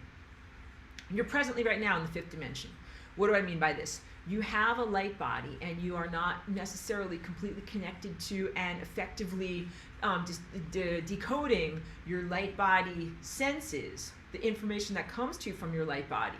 You're still like analogous to an infantile child when you're like, my eyes are seeing stuff, but I don't know what I'm seeing. Like, I'm hearing weird things go in my mouth. I don't know what this is, but something is happening. That's you and your light body. That's you. This is your light body. You're like, something is happening in time. I'm doing something. I'm having some impact. My senses are changing. Something is happening, but I don't know exactly what it is. And that's fine. Like, being infant of consciousness, this is how you actually learn and grow. You're already in the 5th dimension. This is why I still haven't finished my rant. I need to have closure on that rant so that you're not like ready at every moment. But when people say, I'm 5D and you're only 3D, what they're saying is, I'm more ascended than you. I'm more otherworldly than you. You're extremely mundane, and I, look down upon you in some way.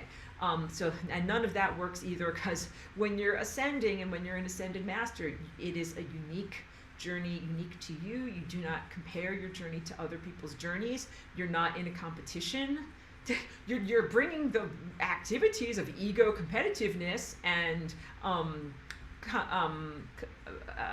comparison to the non-competitive, totally not comparable experience of ascending, because everybody's ascension is completely different and unique.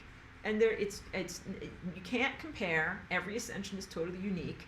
There's no desire or motivation to be, I'm more than you, you're more than me. There's no social hierarchy. There is no economic hierarchy. Whose costs more, who's more rich, who's got more in their bank account. And even the ideas of, the postures, taking those postures from where you presently are and putting them into the world of ascended mastery is comical at best. If it's like, I'm gonna ascend before you, nanny poo poo, like silly nonsense, because it happens in its own time for each person. Or like, I'm gonna ascend so hard, like that. None of that. You get it? Like, because you would say these things like, I'm gonna run a race, I'm faster than you, or whatever, I'm gonna be in a boxing match with you, I'm gonna punch you so hard, or I've got a bigger bank account than you, or I'm more this than you, or any of that. None of that. None of that is relevant. None of that is how you do ascension. None of those paradigms fit in the world that you are entering into. So you have to release all of those paradigms. So again, that's why the 3D, 5D thing is such a corrosive psyop, because it brings with you the unhealthy baggage of stuff that you did in the ego realm into the realm of having transcended an ego. Like, that's not what's going on at all. And then also, if you think that you're ascended when you're in 5D, when you're not actually ascended, because 5D as it is presented in the psyop world is said to be a place where you still have a physical form and you're in an exalted state and fun, cool things happen. I call it this 5D smoothie shop. You're like, we're gonna drive to this parking lot in our car and then get out and get a smoothie, but we're gonna feel super elevated and like, anything can happen, you know, I'm in a magical world and anything can happen. But that is not what the fifth dimension is. So to be very, very clear, the fifth dimension, as opposed to 5D, does not contain smoothie shops, although it does contain waveform potentials that can be interpreted as smoothie shops through your rotating lenses of perception that are known as your chakras. Nor does it contain physical nourishment, although you can interpret that nourishing light as an actual smoothie. Nor does it contain edifices like parking lots, nor does it contain transformational vehicles like cars. Even though you can have the experience of being transported from context to context, it doesn't happen through a car. So you recognize now, I mean, I'm laughing about it. I hope that it is coming across in a lighthearted manner, why my rage and disaffection in the way that things are being described. Because if you don't know, like if I said whatever, like this is what ice cream tastes like, and if you didn't know, you'd be like, wow, that's really, really great ice cream. I'm like, that's not ice cream at all. Like that was like whatever, like some frozen sludge. That's not even ice cream. And you ate it and you thought that it was ice cream. And I'm like, no, that's not ice cream. This is ice cream. And if I gave you the 5-dimension ice cream, you'd be like, this is 5th-dimensional ice cream. Okay. You know something? Actually, I've actually been eating this already. Yes, you have. You don't have to go into 5D in order to ascend. You are already there. You have a light body, and it is a set of apertures and appendages that you just are not in control of yet. So you actually are already in the sea of waveform potentials, and you are already contributing to the raw materials of what is going to be your existence. The uncollapsed waveforms, the dough, the raw dough of reality. Who makes this stuff? You make this stuff. You make this dough of reality, you contribute towards it with your passions and with your emotions and with your sun gazing. So now we'll just do a brief thing from lesson 13 about sun gazing.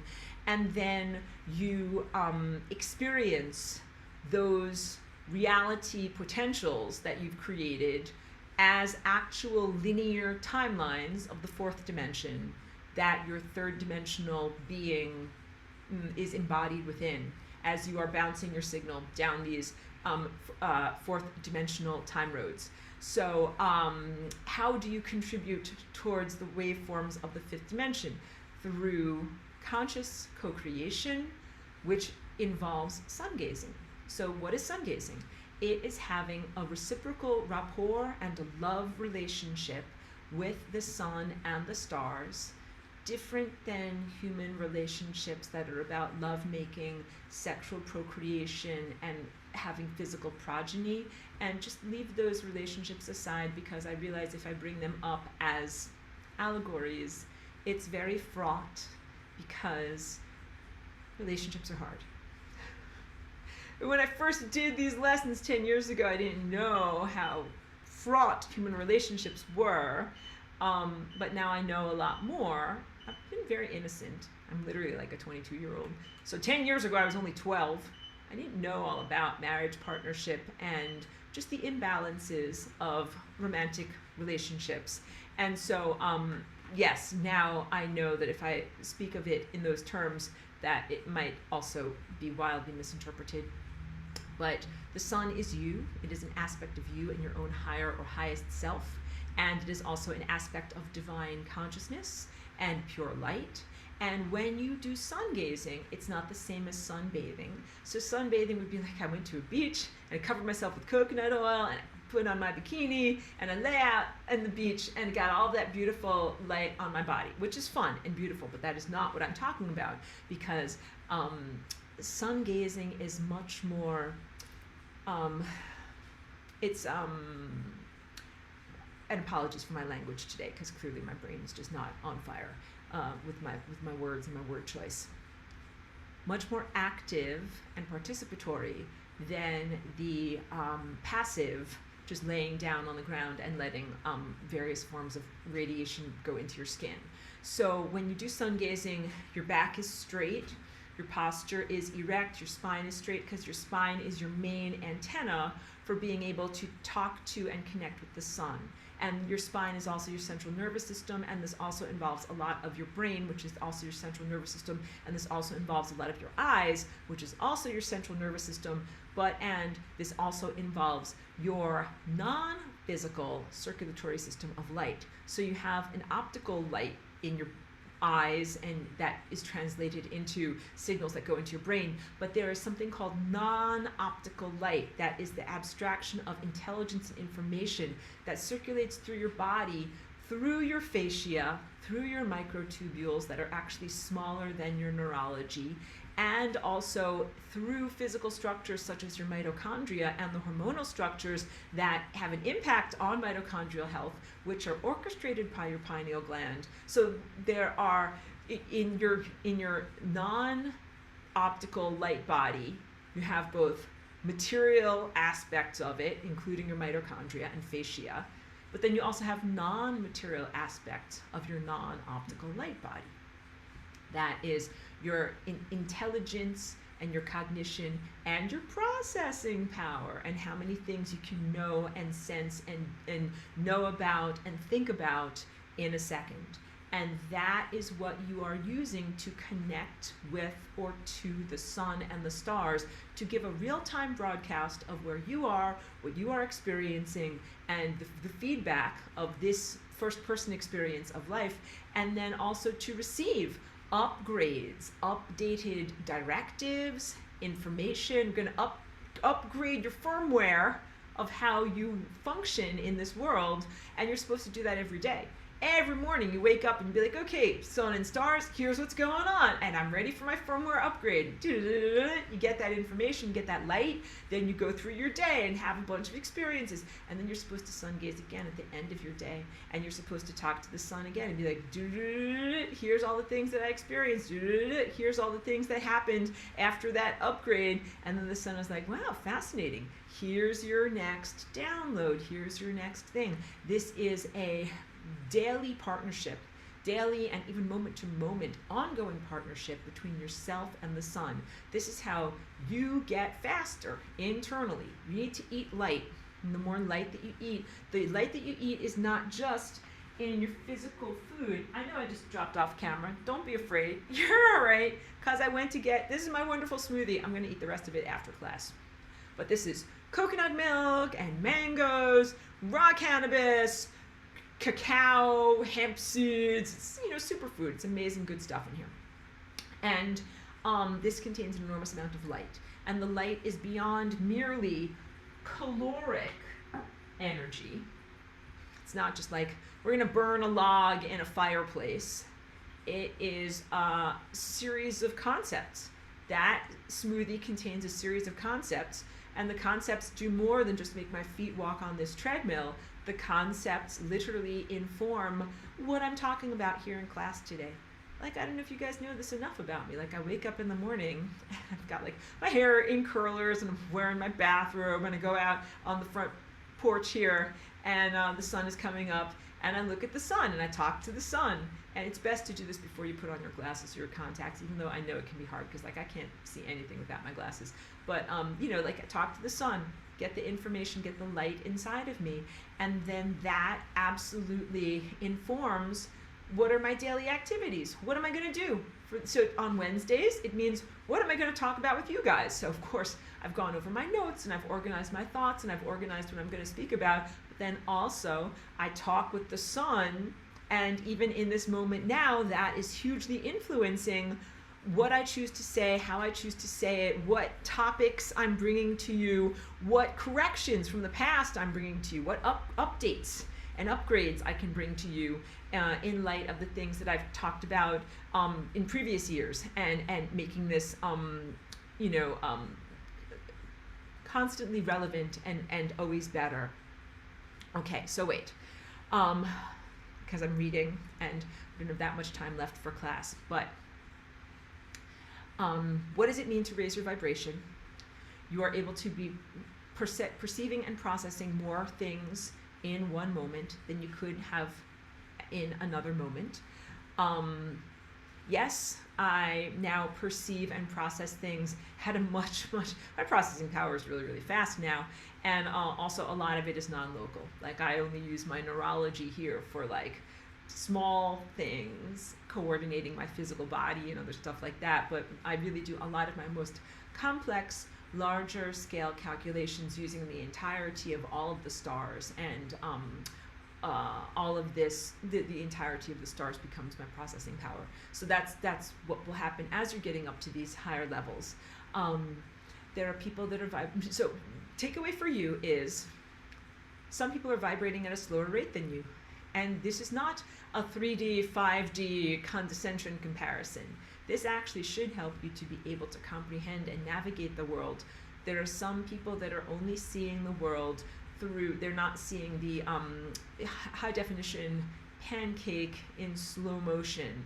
They are getting a very, very limited perception of the world. Just know that two people can be physically present in the same room but perceiving wildly divergent versions of reality.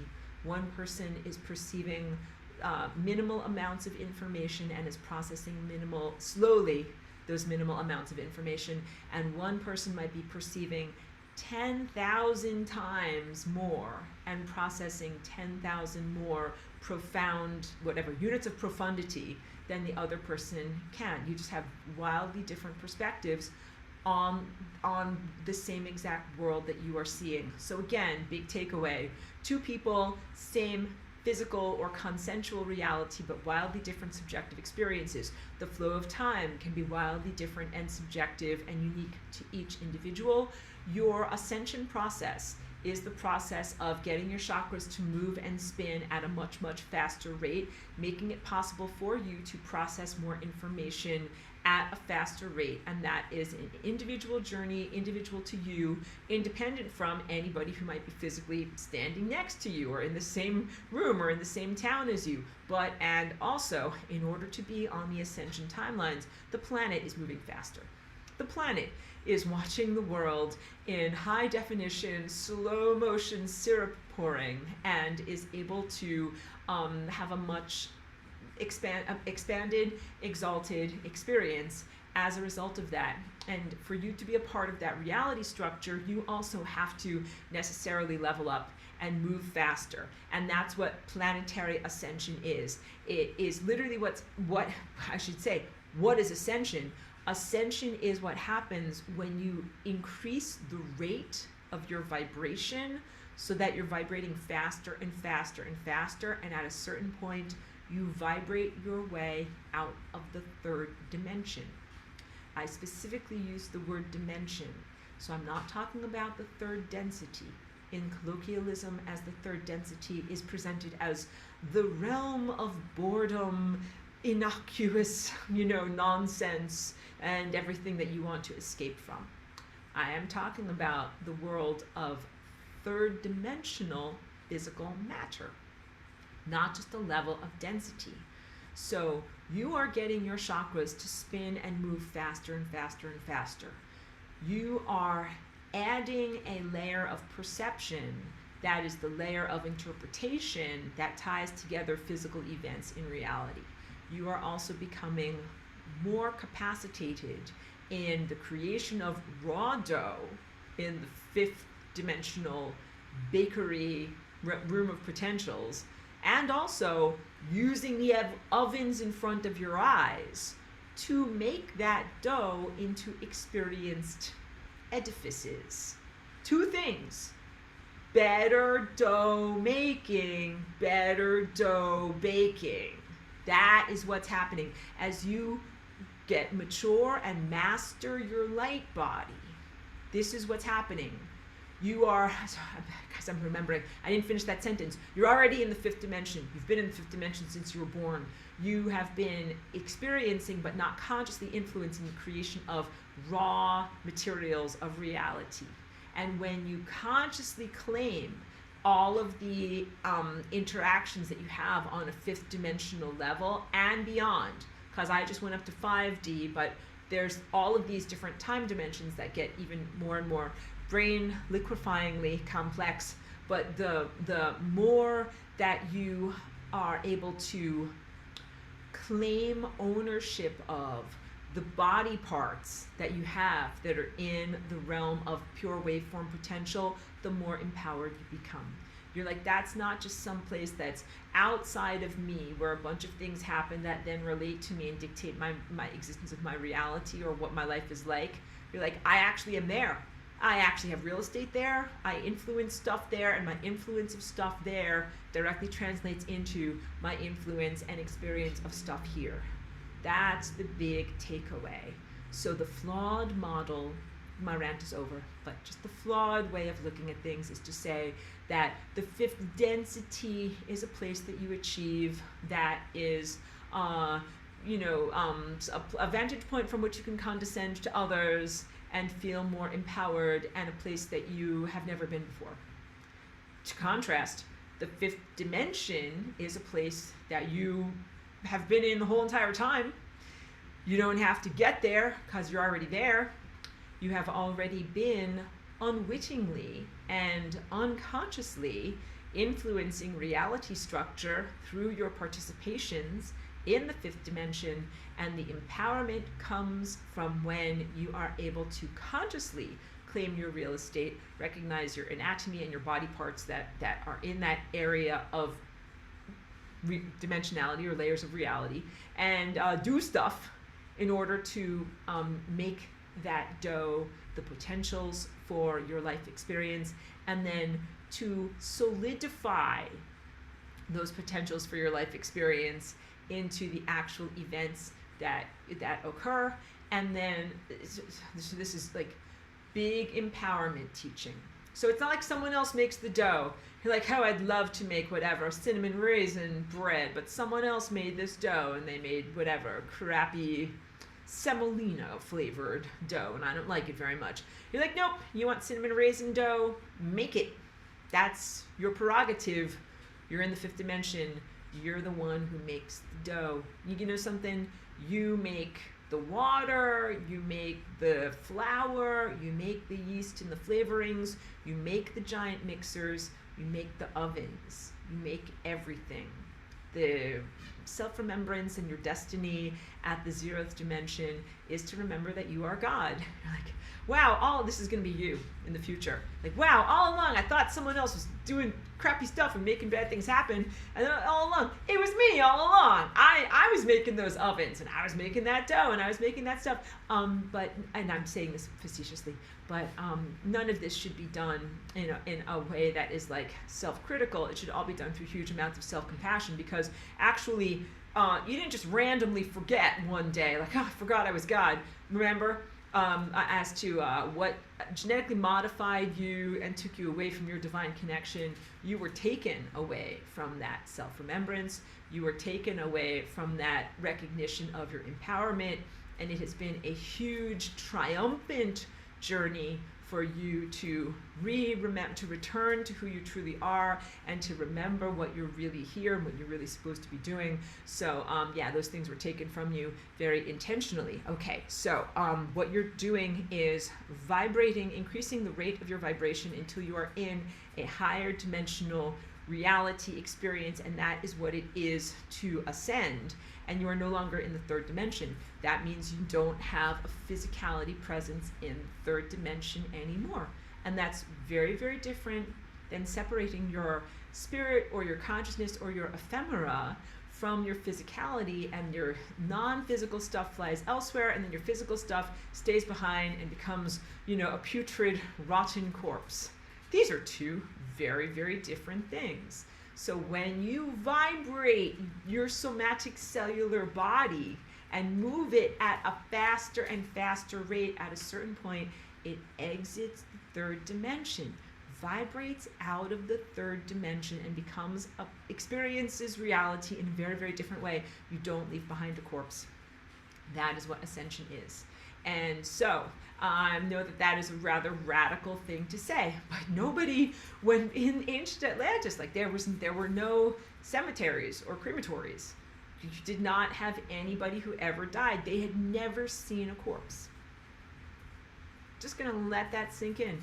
The invasion of Atlantis and the first time that death was ever invented and experienced by the population here was so traumatic on a soul level, because you had literally never seen a living organism separated in its life force and its consciousness from its somatic material existence.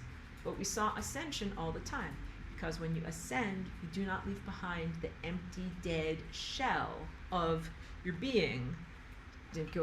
Back to my whiteboard here. So remember, in ascension, what is happening is you're bouncing down these different timelines.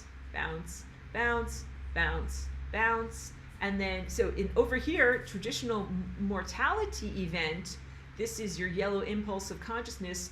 I don't have a body to jump into anymore. I'm going to jump out of reality somehow. And then, wait, let's draw your dead corpse. And then here's your dead corpse, like lying down, and your feet are pointing upward towards the ceiling. Dun, dun, dun, dun, dun, you're dead. And that yellow line represents, your impulse has, gone elsewhere. But when you ascend, both this yellow line and your black stick figure of physicality, all of this together vibrates so fast that you're up here at this level of being a waveform. And the 5D that I talked about is not the end of the dimensional map. Once you are in 5D, where it is a pure waveform of pure potentials, then that is equivalent of the plane, but then you can go into a 6D time cube. Just using words is not working for you, so I have to do this. This is the fourth dimension, a timeline. This is many, many, many fourth dimension timelines lined up next to each other. That would create a time plane, but this is allegory, don't be literal. That's what the fifth dimension is, a time plane, even though you know it's a realm of waveform potential. When you make many, many of those versions of reality and waveform potential stack up on themselves, what you get is a sixth dimensional time cube that is very poorly drawn. And that is a way of mapping or drawing something that's, again, almost incomprehensible to you. It's a bunch of waveforms of potentials. That's a bunch of stuff that can happen. So this over here, fifth dimensional waveform bakery, is a place where a bunch of stuff can happen. And then these are the many multiple versions of reality, of all the different types of stuff that can happen. Those words did not really help you very much. I am laughing because language is so inadequate. Okay. Let's talk about it in the sense of narrative structures, or like a term paper and word processing. When you write your term paper, first you just write your boring term paper, and there's spelling problems and grammatical errors and other things that are not perfect. But you press save, and then you go back and you read through and you fix the obvious spelling errors and you press save. Then you read through it again and you're like, this paragraph sucks. Edit that out. And this part is great, but take it and chop it and put it at the end of this experience, not the beginning. And then press save. And then read through it again. And you're like, this is great, but this part over here needs to be changed up to here, and this part over here needs to be repaginated. Many, many multiple versions, until finally 12 versions later, you do the final save, it's your final edit, and you turn that in to the professor, all right? Reality at the level of waveforms in the fifth dimension is similarly going through an editing process. Spelling mistakes are being fixed. So you have one version of reality where there were spelling mistakes. You fixed that version of reality, then you got this version. Then we fixed more things, we got this version. We fixed more things, we got this version. That's the sixth dimension. The many possible multiple versions of reality that can happen exploring the fifth dimensional reality. But of that sixth dimensional time cube, you can then I have to draw it for you because words are just totally inadequate. And we'll get to your questions too. Of a timeline of sixth dimensional time cubes. So this acts as one of these. This acts as one of these. It's analogous to this. So now what I'm going to do is draw a whole line of pink boxes. These are technically cubes, very poorly drawn. Heading on over to my brain over here. That's a line. And that's a seventh dimensional, that would be seventh dimension. Seventh dimensional timeline because, just grab a different color, because this thing changes and evolves and improves. This cube of waveform potentials, of things that can happen, changes and improves. And then what do you end up getting? Just as before, an impulse bounces down the timeline. The impulse is cognitive event. The impulse is awareness, aliveness. Bounces down the timeline in exactly the same way that you did that over here. You bounced from 237 to 238. You are bouncing from sixth dimensional cube waveform over here to sixth dimensional cube waveform over here, and that is the seventh dimension. But that's not the end of your experience, because then you get a series of those seventh dimensional timelines lined up, and that series of seventh dimensional timelines lined up becomes the eighth dimension. Here, let's get a different color. Eighth dimension plane, and then eighth dimensional plane gets stacked up together into a cube, becoming a ninth dimensional cube, and then that ninth dimensional cube becomes a line. That is the 10th dimensional line, where you have exactly the same thing of an impulse jumping from cube to cube to cube on a 10th dimensional level. So I know that that might just be getting into, again, the brain liquefying levels of complexity, but all that you need to keep straight is, or to keep in view, is the concept of reality continually exploring and augmenting itself. But it's not just itself, it's you. This is you as consciousness, not just as like Aurora or Pedro or Charlie, but you as pure consciousness continually exploring and updating reality structure. You're continually improving and augmenting the waveform potentials of what you can make. So this would be like saying, before you even have the Symphony of Life, listen to that song, it's a good song.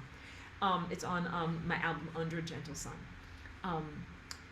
Before you even play the Symphony of Life, like where you have DNA and physical somatic cellular bodies, you have the musical score. Musical score is when it looks like musical staff, 5 lines with little black dots on it that represent music.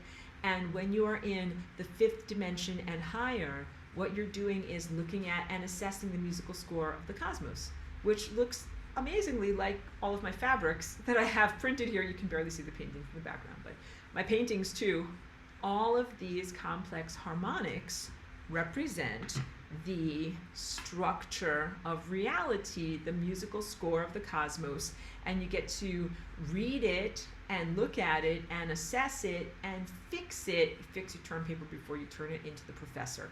So reality that you are, and that you are also a part of and embedded within, constantly assessing, processing, and augmenting aspects of yourself in order to be closer and closer to levels of divine perfection. And wait, I'm just going to check my notes before I get to questions and comments, because I want to make sure that I got everything that's important, because I just told you, like, big cat's out of the bag, like, you're gonna vibrate out of the 3rd dimension and not leave behind a 3rd dimensional form. That's big stuff. So, and because I also told you that when we do Ascension now, we're doing it as a whole planet, so it's not going to be like, see ya suckers. So it would not be like, well, like, where did that guy go?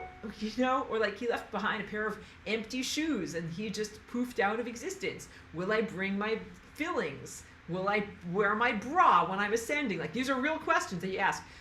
No, you won't bring your bra with you, or your shoes, or your insulin pump, or things that are artificially implanted. I will not ascend with my contact lenses on. Those are not part of your body. Those are external accoutrements that have, become a part of your body, but they're not you. They're not the real living part of you. And you will not ascend with all of your gut bacteria and all of the mites on your face. But those guys will have their own individual ascension. I just realized there's one more thing I have to draw for you. Then get to your questions. Thank you for your patience. So let's clear all of this stuff out. And now let's talk about each cell of your body. So first, wait. Here's Mr. Stick Figure, or Ms. Stick Figure. That this is the humanoid form, and then I always draw it as each one of these humanoids has, and we're just gonna super simplify, in the traditional sense of showing the chakras, right? Yes, I'm gonna draw every single color. This will take 5 seconds. Just be patient with me. Because then I want to get to your actual cells of your body. Don't worry, we'll get there. There's only 2 more chakras to draw. You can do it, guys. Because you're going to learn from this. Okay, there's the overarching person. But within that overarching person, you then have cells. So now I'm going to draw this as if this is like the window, right? And that window emanates from inside of this person. And so now this is like the blow up, right? And inside of this person, you have many, many, many cells. Wait, I hope you can see that these are all cells. So each one of these black lines is a cell membrane. And now let's draw all of the colors of the cells, because every single one of these cells, well, you can't see that. I have to make a big exaggerated color. But every single one of these cells has a red chakra, an orange chakra, a yellow chakra. They've all got it. So orange, orange, orange. Just you can't see these dots, especially if you're on a phone or something, but I'll narrate it for you. Yellow, yellow, yellow. Green, green, green. Here, it's going to be great. Green, green, green. And then blue, light blue, dark blue. All right, we'll do just one dot for both of those, light blue and dark blue. And then here's the critical one, violet. And violet is your nucleus. So when I'm talking about your crown chakra and I'm pointing to this place, that is at the top of your head, that is accurate. But also that place at the top of your head relates directly to every single one of your nuclei of your cells. These are also your crown chakras, all right? And same thing with your blue inner eye. Your blue inner eye is this over here and is analogous to your forehead of your skull, but you also have your inner eye that's in your cell, your inner eye in your cell, your inner eye in your cell, which is definitely connected to your mitochondria. So every single one of your cells has chakras. And when you ascend, remember, you are going from your chakras being at an uncomfortable angle like this, where your timelines hit the membrane of death, to being perfectly in alignment like this, where you align with your destiny, which is the 0th dimension. Every single one of the cells of your body has a chakra system like this, and every single one of them, as individual creatures, has to get their chakras from this out of alignment connection to death into the alignment where they are connected to God and to eternal life. When you are vibrating and getting up to a high definition fast pancake syrup, sorry, I didn't say that right, but you know what I'm talking about. When you're getting up to those levels of fast processing as the overarching being, every single one of your cells also has to get faster, level up, and become in perfect alignment with divinity. And you can't see this painting over here, but that's birth of the new dimension, and it's the planet is changing the angle and becoming aligned with pure divinity, and is transcending death. The planet is ascending. The planet is entering into the slow motion, high definition, exalted viewpoint. And for you to be on the planet and have that experience too, you have to get from being out of alignment into alignment. And for that to happen, trillions of cells that are part of you also have to get from the level of being out of alignment into alignment. All of these processes or events are happening concurrently. So your little cells of your body are all having their own inner levels of awakening and expansive perception and release of trauma and soul growth, and you are doing that too. And so the cells of your body are ascending. They're surrounded by neighbors. Like, I'm an individual cell. I'm like, I'm ascending. And I'm also surrounded by a bunch of other neighbors. Like, my neighbors are ascending too. And here, as a physical, corporeal human, I'm like, I'm ascending. And then I look around at all the other people, and they're like, we're ascending too. And the whole entire planet is ascending.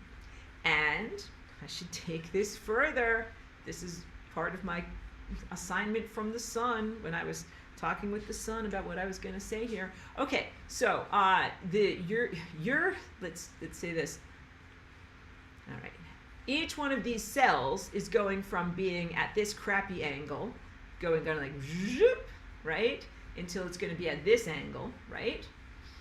You are going from this crappy angle, zoop, to be at this perfect angle.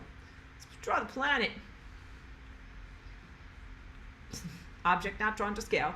The planet is going from this crappy angle, zoop, over here, zoop, to being in alignment. Entire solar system. Entire solar system is going from being out of alignment into alignment. Entire galaxy is going from being out of alignment into alignment. All light everywhere is going from being out of alignment into alignment. So this is not just one cell of my body. It's like, woohoo, I'm ascending. My whole entire body is ascending. Not just one person on this planet that is ascending. Woohoo, Aurora's ascending. All life. Blades of grass, my little dog, all of you, all ascending. Not just Earth ascending, see you suckers to Saturn and Jupiter and Mars and all. Nope. They're all ascending to entire solar system ascending. Not just solar system ascending, see you suckers to all the other stars. All stars ascending. Galaxy ascending, all stars ascending, all light everywhere ascending. Hold on one moment. Let me just make sure that I got everything. So, yes, important and critical to contextualize the vibrating out of the third dimensional reality as the exalted triumph of every single cell of your body. Every single cell of your body. This is not part of my notes, but I'll just speak to you very, authentically about this. When I first came into this body had a lot of grief because literally it had experienced a death experience. So I didn't even have a near-death experience. I had a real death experience. The body really died, and then I really came into this body and was able to revivify it and keep it alive and heal it over the past several decades, all right?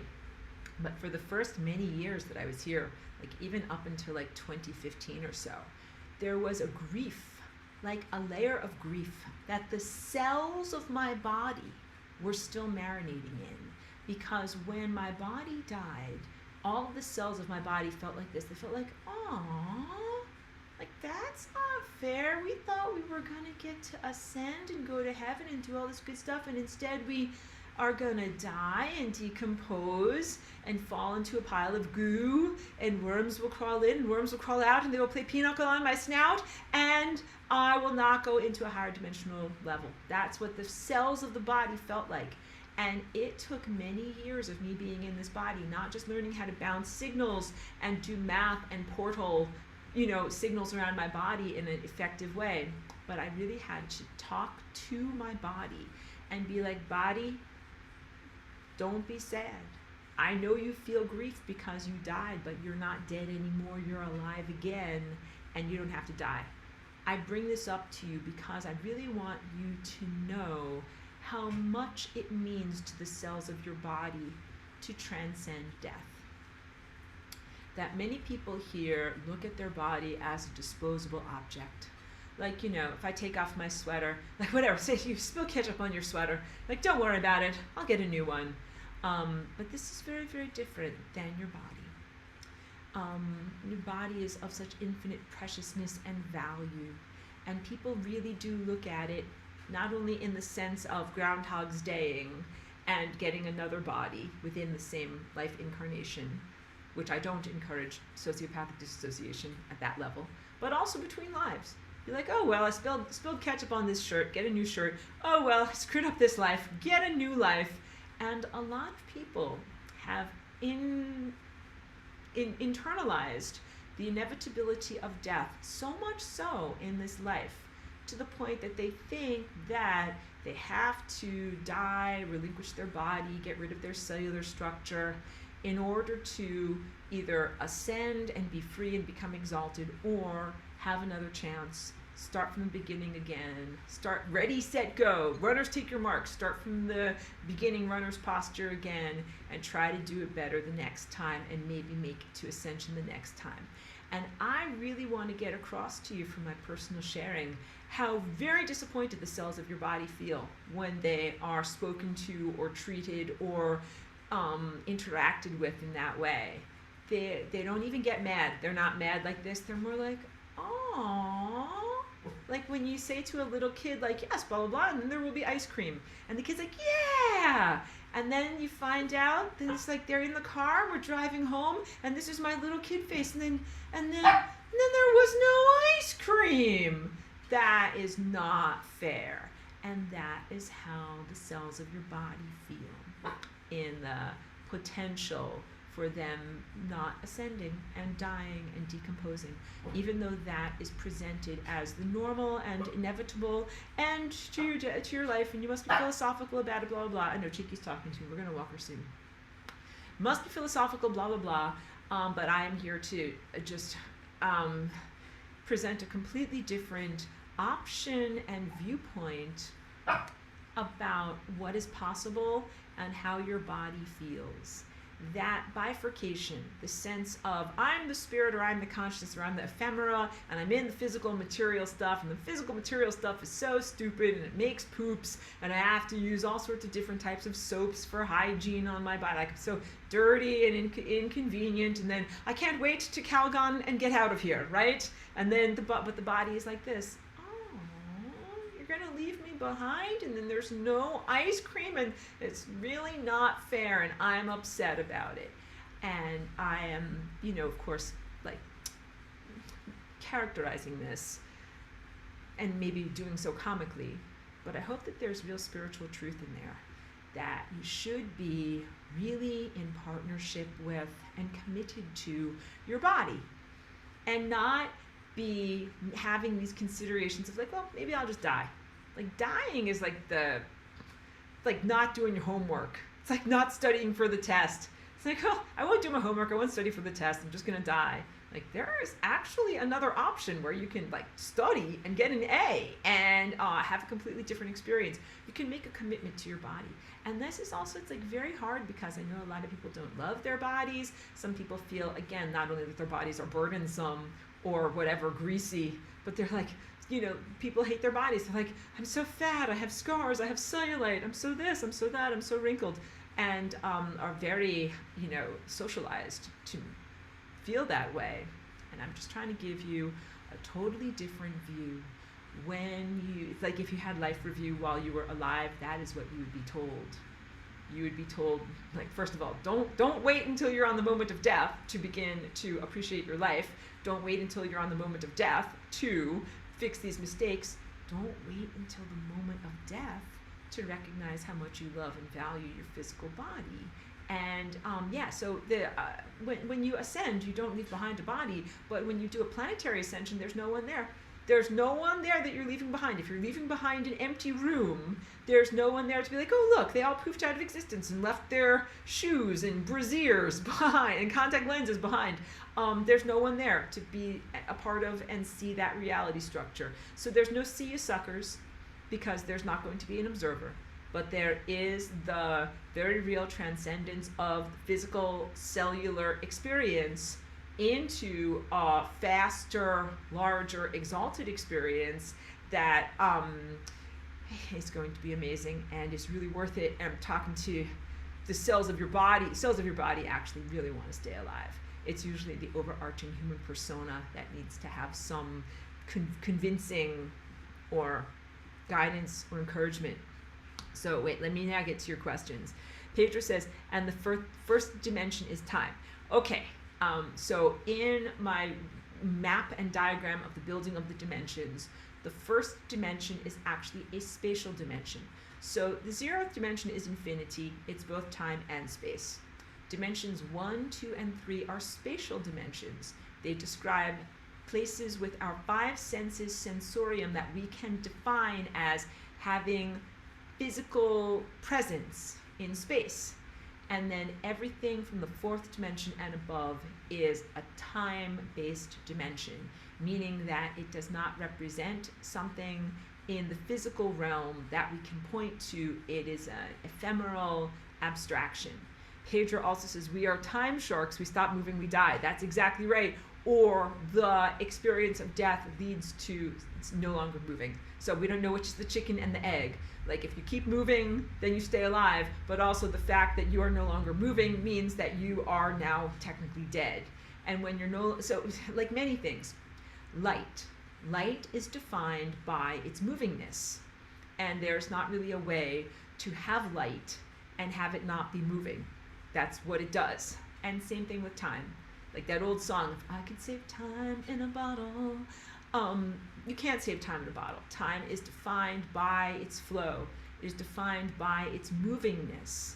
And so much of my work is to give you, the human experiencer, an accurate map of what time is shaped like, and then also describe to you how unique it is to be embedded within time, and then what is entropy. Entropy is no longer being in time. The Flying Rainbow Lasagna is such a powerful practice and embodiment, because what you're really doing is taking stuff out of time that's not supposed to be in time. And it doesn't hang around or whatever. Like, it's not like, I'm here, like, I'm stuck, I'm in front of you, I'm in your face. It's no longer relevant. It has stopped being in time, and it is now far down the road, and you continue to move and embody time. So when you ascend, you still embody time. Okay, so big takeaways. When you ascend, you still embody time. Time continues to be completely relevant. So when people talk about like, I'm bored with 3D, 3D is full of boring bills and groceries and toilet paper. I can't wait to get to 5D. I'm gonna chuck 3D right out the damn window.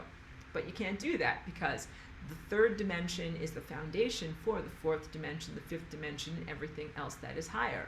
So you don't stop. Time continues to be relevant. You're not like, time is such a loser. I can't wait to get out of time and have time no longer be relevant to me. I'm going to ascend, and then all of this stuff will be no longer relevant. Nope, you're still going to need time.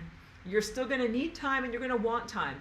So everything about the structure of the cosmos and what I do with Flying Rainbow Lasagna, it is just like math.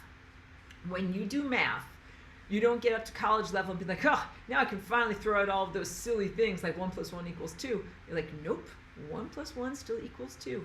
Well, how about 2 × 2 = 4? Can I get rid of that? Nope. 2 × 2 still equals 4. And all of this other stuff on top of that too.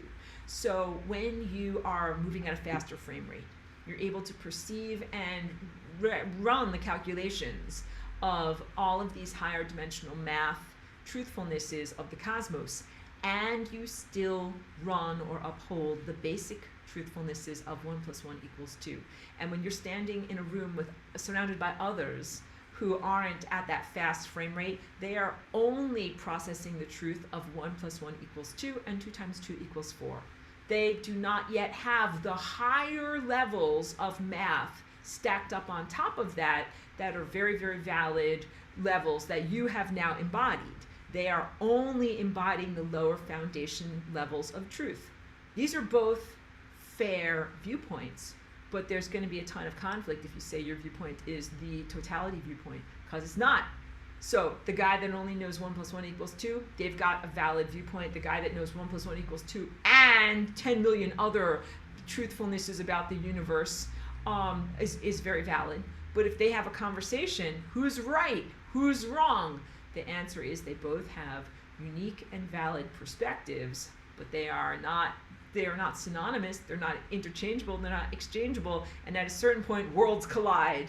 Like at a certain point these two people do not mesh effectively because of their very, very different, wildly divergent levels of information that is available to you. So one of the best explanations I can give to you about what it is to ascend is to gain access to greater levels of information. I wanted to say to be filled with more information or to eat more information, but it really means that you are swimming around in a sea of energy and truthfulness and organized information, and you have access to much, much more of it than you had previously. And that is the best way to be able to look at the entire ascension process. Yes, you will be redefined in terms of your shape. Like when you metamorphose, you are redefined. You're like, I used to look like this, but now I look like this, right? I used to look like a caterpillar, but now I look like a butterfly. I'm redefined. My morphos, my shape has been changed, but I am still me. You get it? That's big. Consciousness and definition of self. Your appearance or form changed, but you are still you. So when you ascend and you're moving at a faster rate and having access to much, much more information, your shape might change, but you are still you. This is the essence of what this experience is. Sorry, I'm a little distracted. I have to take Tiki for a walk soon. Pedro says, is there a higher dimension light or ascended light? That's a beautiful question. I would say not in terms of optical light, but in terms of information light, yes. Here, let's hug Tiki. In the definition of light as information, as you are moving at a faster and faster rate, you are able to perceive, process, and manipulate information in ways that would have been unimaginable. So achieving the critical threshold of ascending and vibrating out of physical matter and being sustained at a higher level of experience and being able to perceive much, much more information and do many more calculations per second, you are going to have a qualitative difference and an expansive difference of what light is. Again, not optical light, because you want to know, like, am I going to see different colors? Or is my dog going to look different? Will my face look different? Or will my this be different? Or will my that be different? Hold on one sec.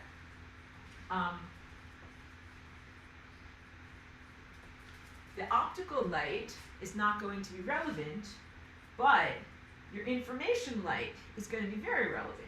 And what do I mean by that when I talk about optical light? Because when we talk about optical light, we're going to talk about a bunch of things. Like, okay, if I'm on, you're already with me on this laugh track here. If I'm perched on the nose of a bullet train traveling at infinite number of miles per hour, and someone stands in front of that bullet train with a flashlight, and they turn on the flashlight, it sends a beam of light towards me. Do I see the beam of light fast? Is the beam of light going faster than the speed of light, or is the beam of light going at regular speed of light? And what happens, and blah, blah, blah. And those are all questions that are coming from the perspective of a linear person embedded in time, experiencing light in a linear modality. But when you ascend and when you really are on the path of light, and what I teach about on Saturday mornings, it is not the experience of like being separate from light or light. A beam of light from a flashlight is coming at your face and being able to calculate that rate in the same way that you calculate, let's say, a car driving on the highway. How many miles per hour does this vehicle travel? When you're actually on the path of light, you have a completely different, upgraded, expanded, and refined experience and definition of what light is that is beyond the optical phenomenon of illumination, and it is actually information. And then what you're really talking about is how fast is information moving towards you? How are you perceiving and structuring your perception of information? And then also, what are you manipulating? How are you manipulating or doing stuff with that information or light that you are perceiving? Everything changes. So my best answer is that post-ascension, which is even difficult to say because the idea of post includes linear language, first, second, third, before, during, after, that you will ascend, and then there will be something after ascension, but really ascension is the redefinition of time itself. But the presumption that you will have a post-ascension experience, you will redefine what light is in terms of your new level of perception. You will be perceiving light as more than merely an illuminative radiation, but you will perceive light as a cognitive event, a sentience, an event of awareness, and something that you are connected to in a continuum. Lisa says, wait. First, Joyce says, thank you, Aurora, love you, appreciate you. Thank you so much. Thank you for the love. You guys have no idea, or maybe you have some idea. It means the world to me. Thank you, love received, and love back to you, and it really, really means everything to me. It sustains me and helps me to keep going, and it's very important for me to know on my journey here that I'm not in a contextless void, that I'm really connecting with you, that you're really receiving and ingesting and internalizing the ideas that I share with you. Thank you. I'm very, very pleased and grateful. Thank you so much. Thank you for the love and sending love back to you. And Lisa says, thank you. I'm so grateful for you. Loving my eternal cellular army of oneness. Thank you. Very welcome. I'm so pleased that you're in the class. And that's a beautiful way of describing it. The cells of our body as being wonderful co-experiencers and allies. And for me, as a walk-in, I have had to claim this body as my own. So originally it was someone else's body, and I was only kind of semi in my body. And then after many, many years of work and healing, I'm like, this is my body. And I talk to my body all the time. I'm like, don't worry, I'm not going anywhere without you. Truly. And you can do something similar. You might have been born into your body at birth. You can reassure your body. And you know what else? Beyond this, because I've always been like without any compromise. I'm like, nope, I'm ascending. Never have ever thought of like death is going to be my end. All right, just honestly, always have known that ascension is my path. I really encourage each one of you to be that single-minded. If you have been considering like, well, maybe I'll just die and get a new body, I really hope that you get off the fence. I hope that you get out of that level of being on the threshold, vacillating between being fully committed to your body and the ascension process, and then, or maybe, maybe I'll die. I really wish for you to be fully committed to the ascension process, because that is where the roads are paved through your intentions, through your unwillingness to compromise. Like, nope, I would not accept death. I would not want that to happen. Because also, please recognize, if you are old or diseased or have amputations or any of the things that make a person want to get a new body, or maybe you're riddled with guilt, maybe you've done something very, very bad, you can heal, you can regenerate, and you can come back from disease, and you can find yourself again, and you can fix and atone for things that you've done that you might feel are that make you want to die. A lot of people want to die because they want a clean break. So it's not even like they have stretch marks or they're old, but they have done something horrible. Maybe they killed someone, and they're like, they just want to die so that they cannot have that on their record anymore. And I want you to know that even those profound crimes or whatever experiences, misguided experiences, you don't have to simply die in order to try to get away from them. That even those very misguided experiences can be healed, rectified, incorporated into your future existence, but that death is really not the answer. So just please keep that in mind. But you're always free to do your own thing. You do you, I do me, but I will always really encourage you on like the banquet of life, like choose something good, because it's just been programmed into humanity for a very long amount of time. The expectation of death and the expectation of death of all your loved ones, which is just as a brief aside. When people look at the events of the Middle East right now, many people think this is the slow decline into World War III, and they think, oh, everyone's just going to get incinerated and we will just have a nuclear crisp, planet, and nothing is going to be here anymore. And that is first of all, that's the negative version of ascension. Like, yes, you would have no observers anymore in order to see the destruction, because there would be no one left behind. But then you would have a planetary death. You'd have a planetary death and a death of all of the inhabitants of the planet and a death of all the cellular structures of the planet. And then on a different timeline, you have ascension. You have the transcendence of the material by the planet and all of the inhabitants of the planet, and matter and light itself and consciousness, because you're not separate from the sun and the stars and the entire galactic network. So what's happening here really has an impact on the entire galactic network. That's why, I say I do me and you do you, but what you do has an impact on everyone. And what if I'm going to ascend, but there's like one little cell on my elbow that's like, not me, I'm not ascending, I'm going to die. Like, there will be a conflict. Do you understand? That little elbow cell really can't be on board if it's not going to want to be a part of the larger music of life that is being played by my body. So it's just an incredibly difficult time beyond any kind of nano wetware and degradation of soul and corrosion of soul. This is actually a very, very difficult time, just in terms of you navigating your own personal choices to ascend in comparison to other organisms in your environment that might not be making that choice. Very, very challenging time to navigate. Pedro says, love lasagna. Thank you. Love back to you. Thank you for being such a committed student of this class, Pedro. And Joyce says, do you have her memories? Do you communicate with her family? Beautiful questions. So, I have some of her memories, because this body does have profound brain damage. You guys just don't know it because I'm bouncing my signals so effectively, but really large portions of this brain were diminished. I think you can also tell, like, I can move this eyebrow, but not really this eyebrow. Like, I have some, muscular skeletal diminishments too. But I have some of her memories, but not all of them. And the analogy that I use is, it's like if you moved into a house where there was a house fire, and there are some books on the bookshelf, and like they're half burned. So some of those books, like there's some information, but not all of the information. They're corrupted files, and you can kind of read those books but not get the full picture. Some books are just totally gone. And so for me, when I go through the memories of the former occupant of this body, it's like going through a hard drive. When I first got here, I didn't have any of my own personal life experiences to draw upon. So if somebody invited me to like a birthday party, I had to be like, okay, go through the files, birthday party. And a lot of the files were missing, where it's like, okay, I can't access that. I can't access that. I don't know what to do at a birthday party because I can't access those memories.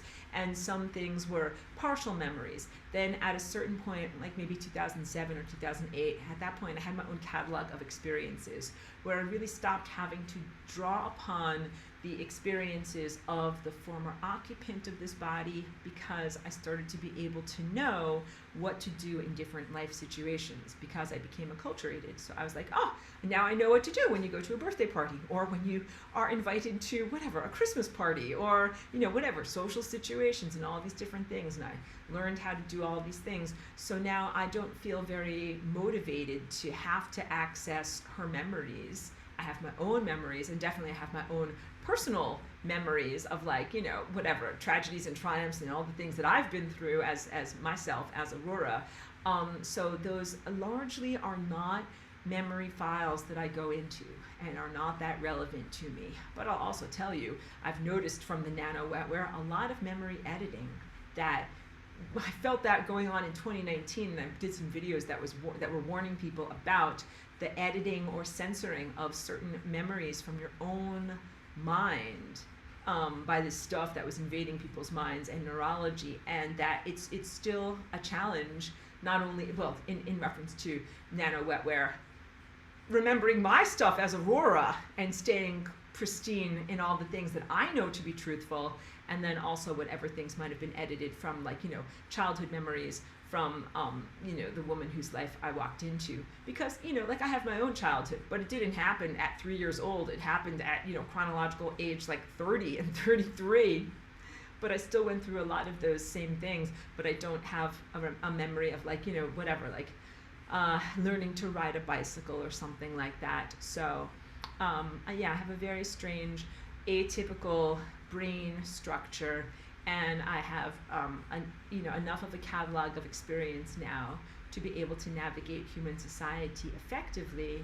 And mostly what I choose to do is focus on my own experience as Aurora, because it's actually a pet peeve, not a rant, but just a thing that has made me feel diminished in my life is, like when you're a twin, and if people always want to talk about your twin or whatever, like on the Brady Bunch, and Jan always felt diminished because everyone always wanted to talk about Marsha. So for me, like, I appreciate your questions very much, and I'm not insulted, but there was a time in my life when I was like, everyone's always asking me about the person who used to be here, and I'm like, Marsha, like, I'm right here. So that was my pet peeve, but mostly was relevant a longer time ago, and I'm not resentful of speaking honestly about my life experience and about this life and this body.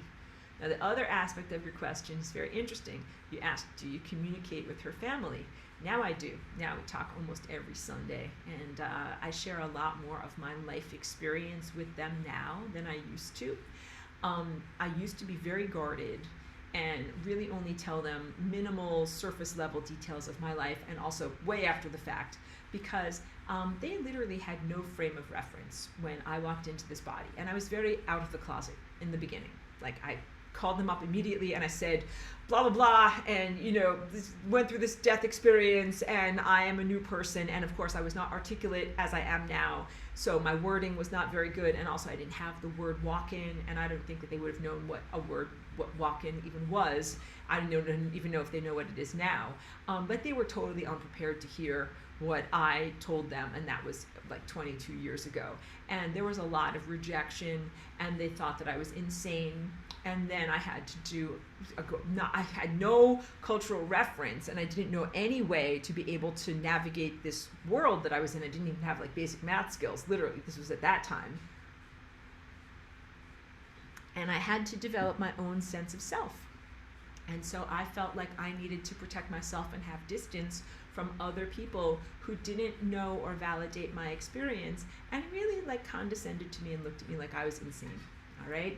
So for the first couple of years that I was here, although I held the door open, there was a lot of rejection, a lot of them totally misinterpreting me and thinking that I was insane, and maybe even, not a valuable participant in the world.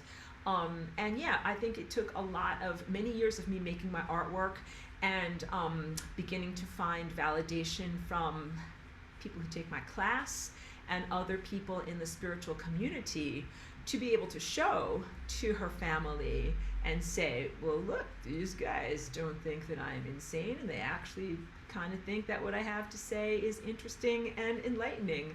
So it took me many years as Aurora in adulthood to find my voice, to become articulate, to become confident enough in navigating human society that I wouldn't be misinterpreted as having a psychiatric problem. And again, I always say this, like, I have love and compassion for any of our brothers and sisters who have psychiatric or emotional problems. There's nothing wrong with that. Some people have that in their lives, but that's not my journey, which is the important thing. Like, I have a very important amount of information to share, and I knew that it was really critical for me not to be misinterpreted as having a psychiatric disorder, because I knew that then if I were lumped into that category, that then my work would be thrown out the window.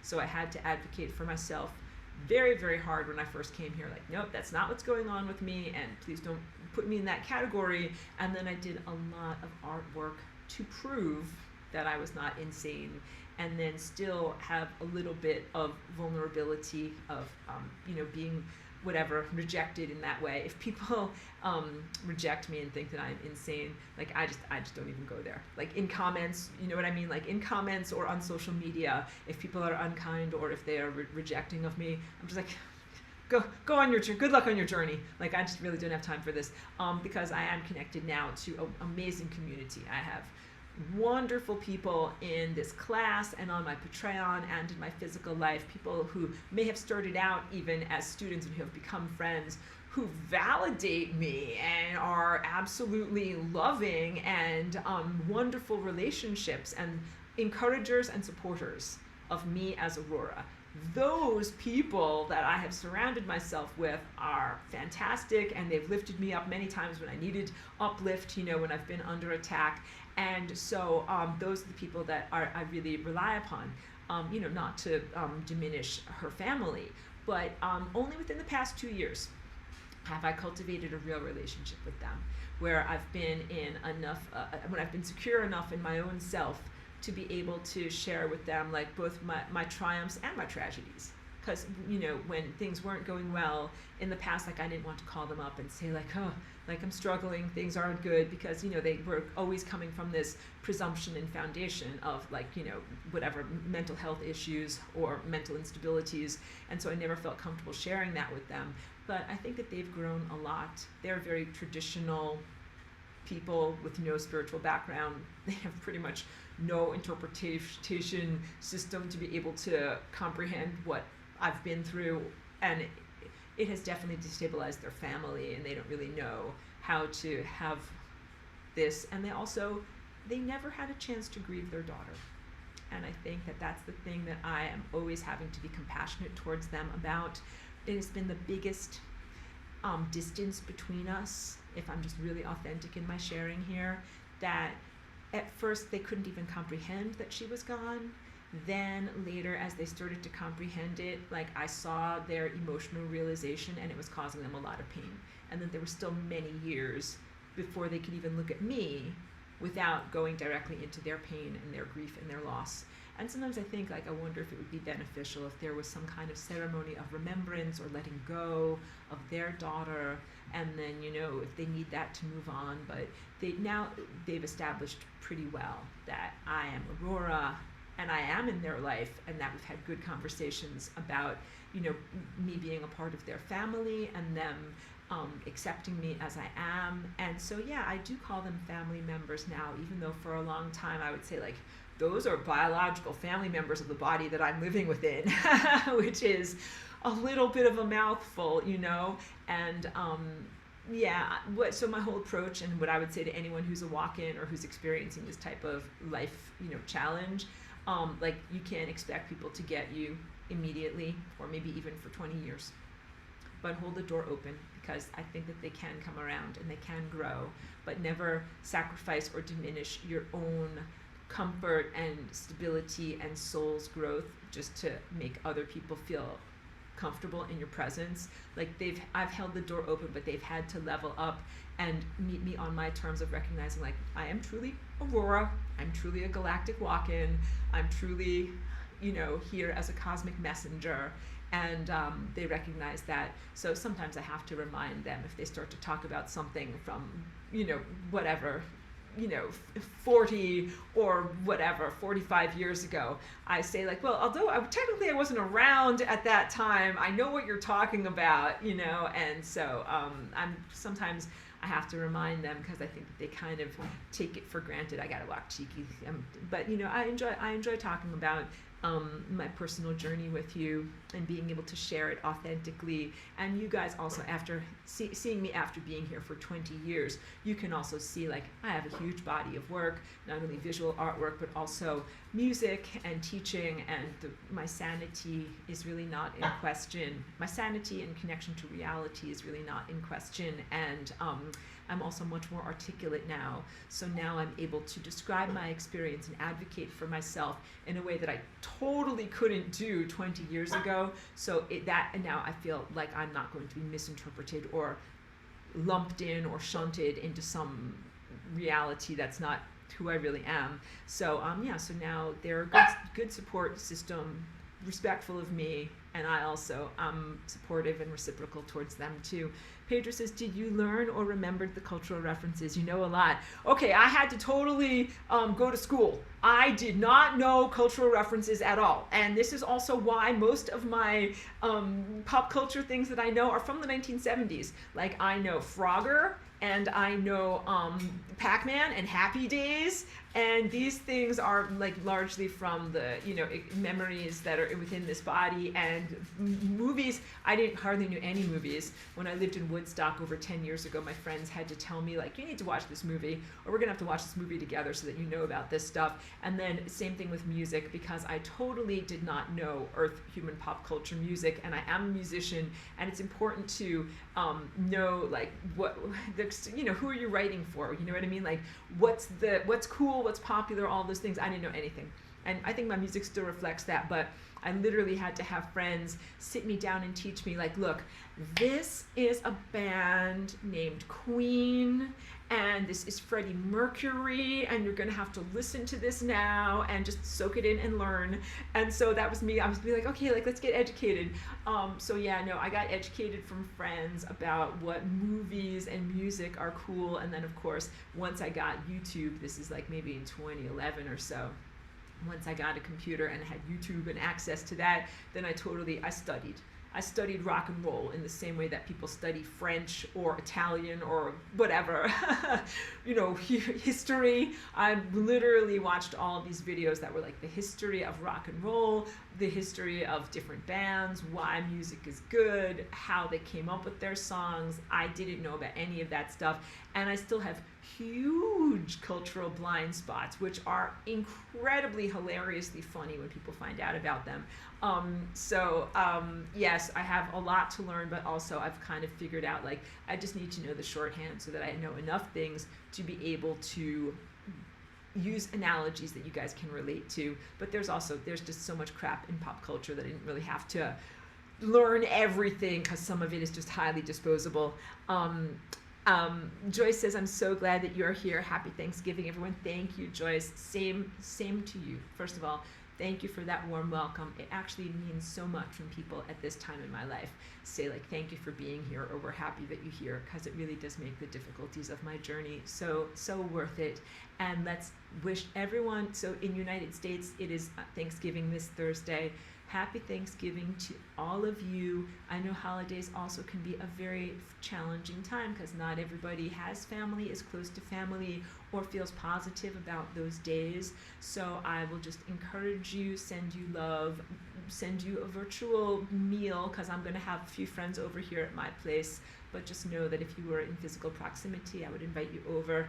We're going to have some good stuff and make some good healthy foods over here. So I recognize that, and just try to encourage people in getting through. The holidays can be challenging, I know, emotionally for a lot of people, so try to stay positive. Pedro says, looking forward to another 20 years of your classes, Ascended classes. You're so beautiful, Pedro, truly, thank you. And let me turn on a light, because it's also, I don't know if you can see, it's getting so dark in here because the sun has gone down. Wait, no, okay, forget about it. I have to plug in the whole thing. Okay, when I adopted my dog, I adopted her, she was roughly 3 or 4, right? And every year I was like, okay, well, like, she had a bad life initially.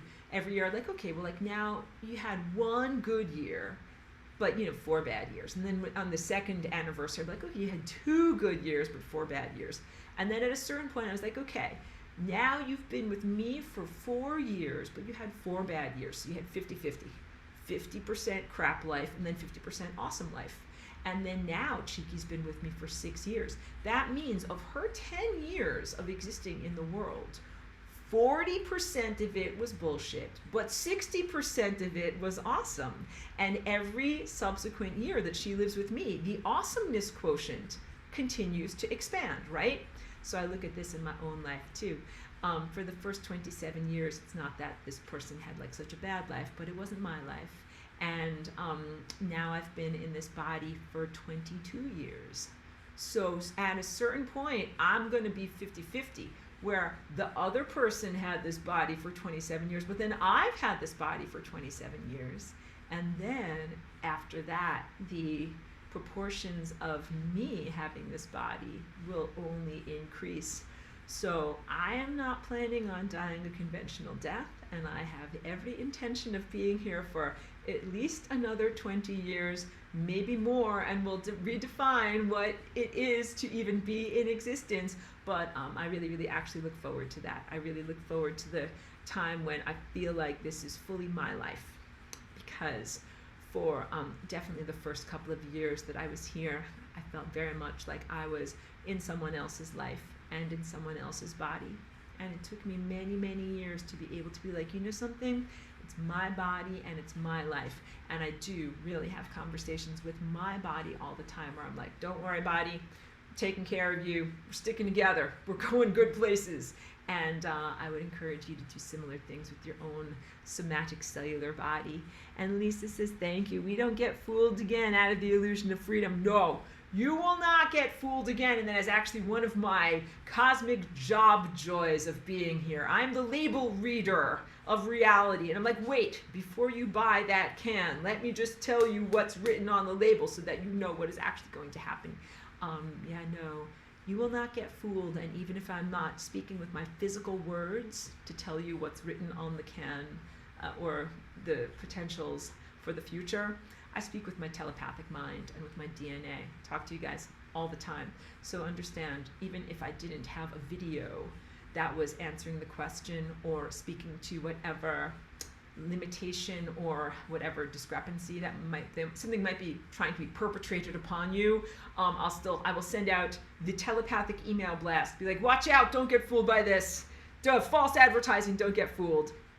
So, I really appreciate the questions that you guys asked me about my existence as Aurora. We can do a whole Ask Me Anything if you want to. I can do a whole, sharing about that, and I think that would be really beautiful, because I have, old videos that are things that I recorded many years ago and have spoken about it sporadically, but I'm sure, you have questions, and I'm always growing and evolving, so we could do that sometime if you want to, and have an Ask Me Anything type of sharing, and we should have like a cup of tea at the same time. Let me wrap it up for right now, because Cheeky's been patiently waiting. I hesitated. She wasn't really patiently waiting, but now she's sitting in her dog bed, and she's like, I hope we're really gonna, it's dark, the sun has gone down, 5 more minutes. We're gonna get Cheeky outside, okay? So my profound thanks and gratitude. Thank you to everyone who is in this class. Thank you to the people who take the time to be here live and also to catch the archive. Thank you I have literally the best comment section. People not only here in chat, but people who write comments in the videos on YouTube, or who email me with their questions and with their own viewpoints and wonderments. Respectful, intelligent, valuable, positive, good comments. I feel very, very blessed, and also feel very blessed to be connected to a wonderful community of seekers who see me on my journey and validate me and what I am and what I'm bringing here, and also who are incredibly receptive to the gifts that I have to share. That means everything. The first several years that I was here, I really did not have very good human connection or recognition, and that means the world. It means everything. I finally found the good people that are here, that are interested in what I have to share. So I'm profoundly grateful, and I thank you for being a part of my class on whatever level you guys are a part of my class. Thank you so much, everyone.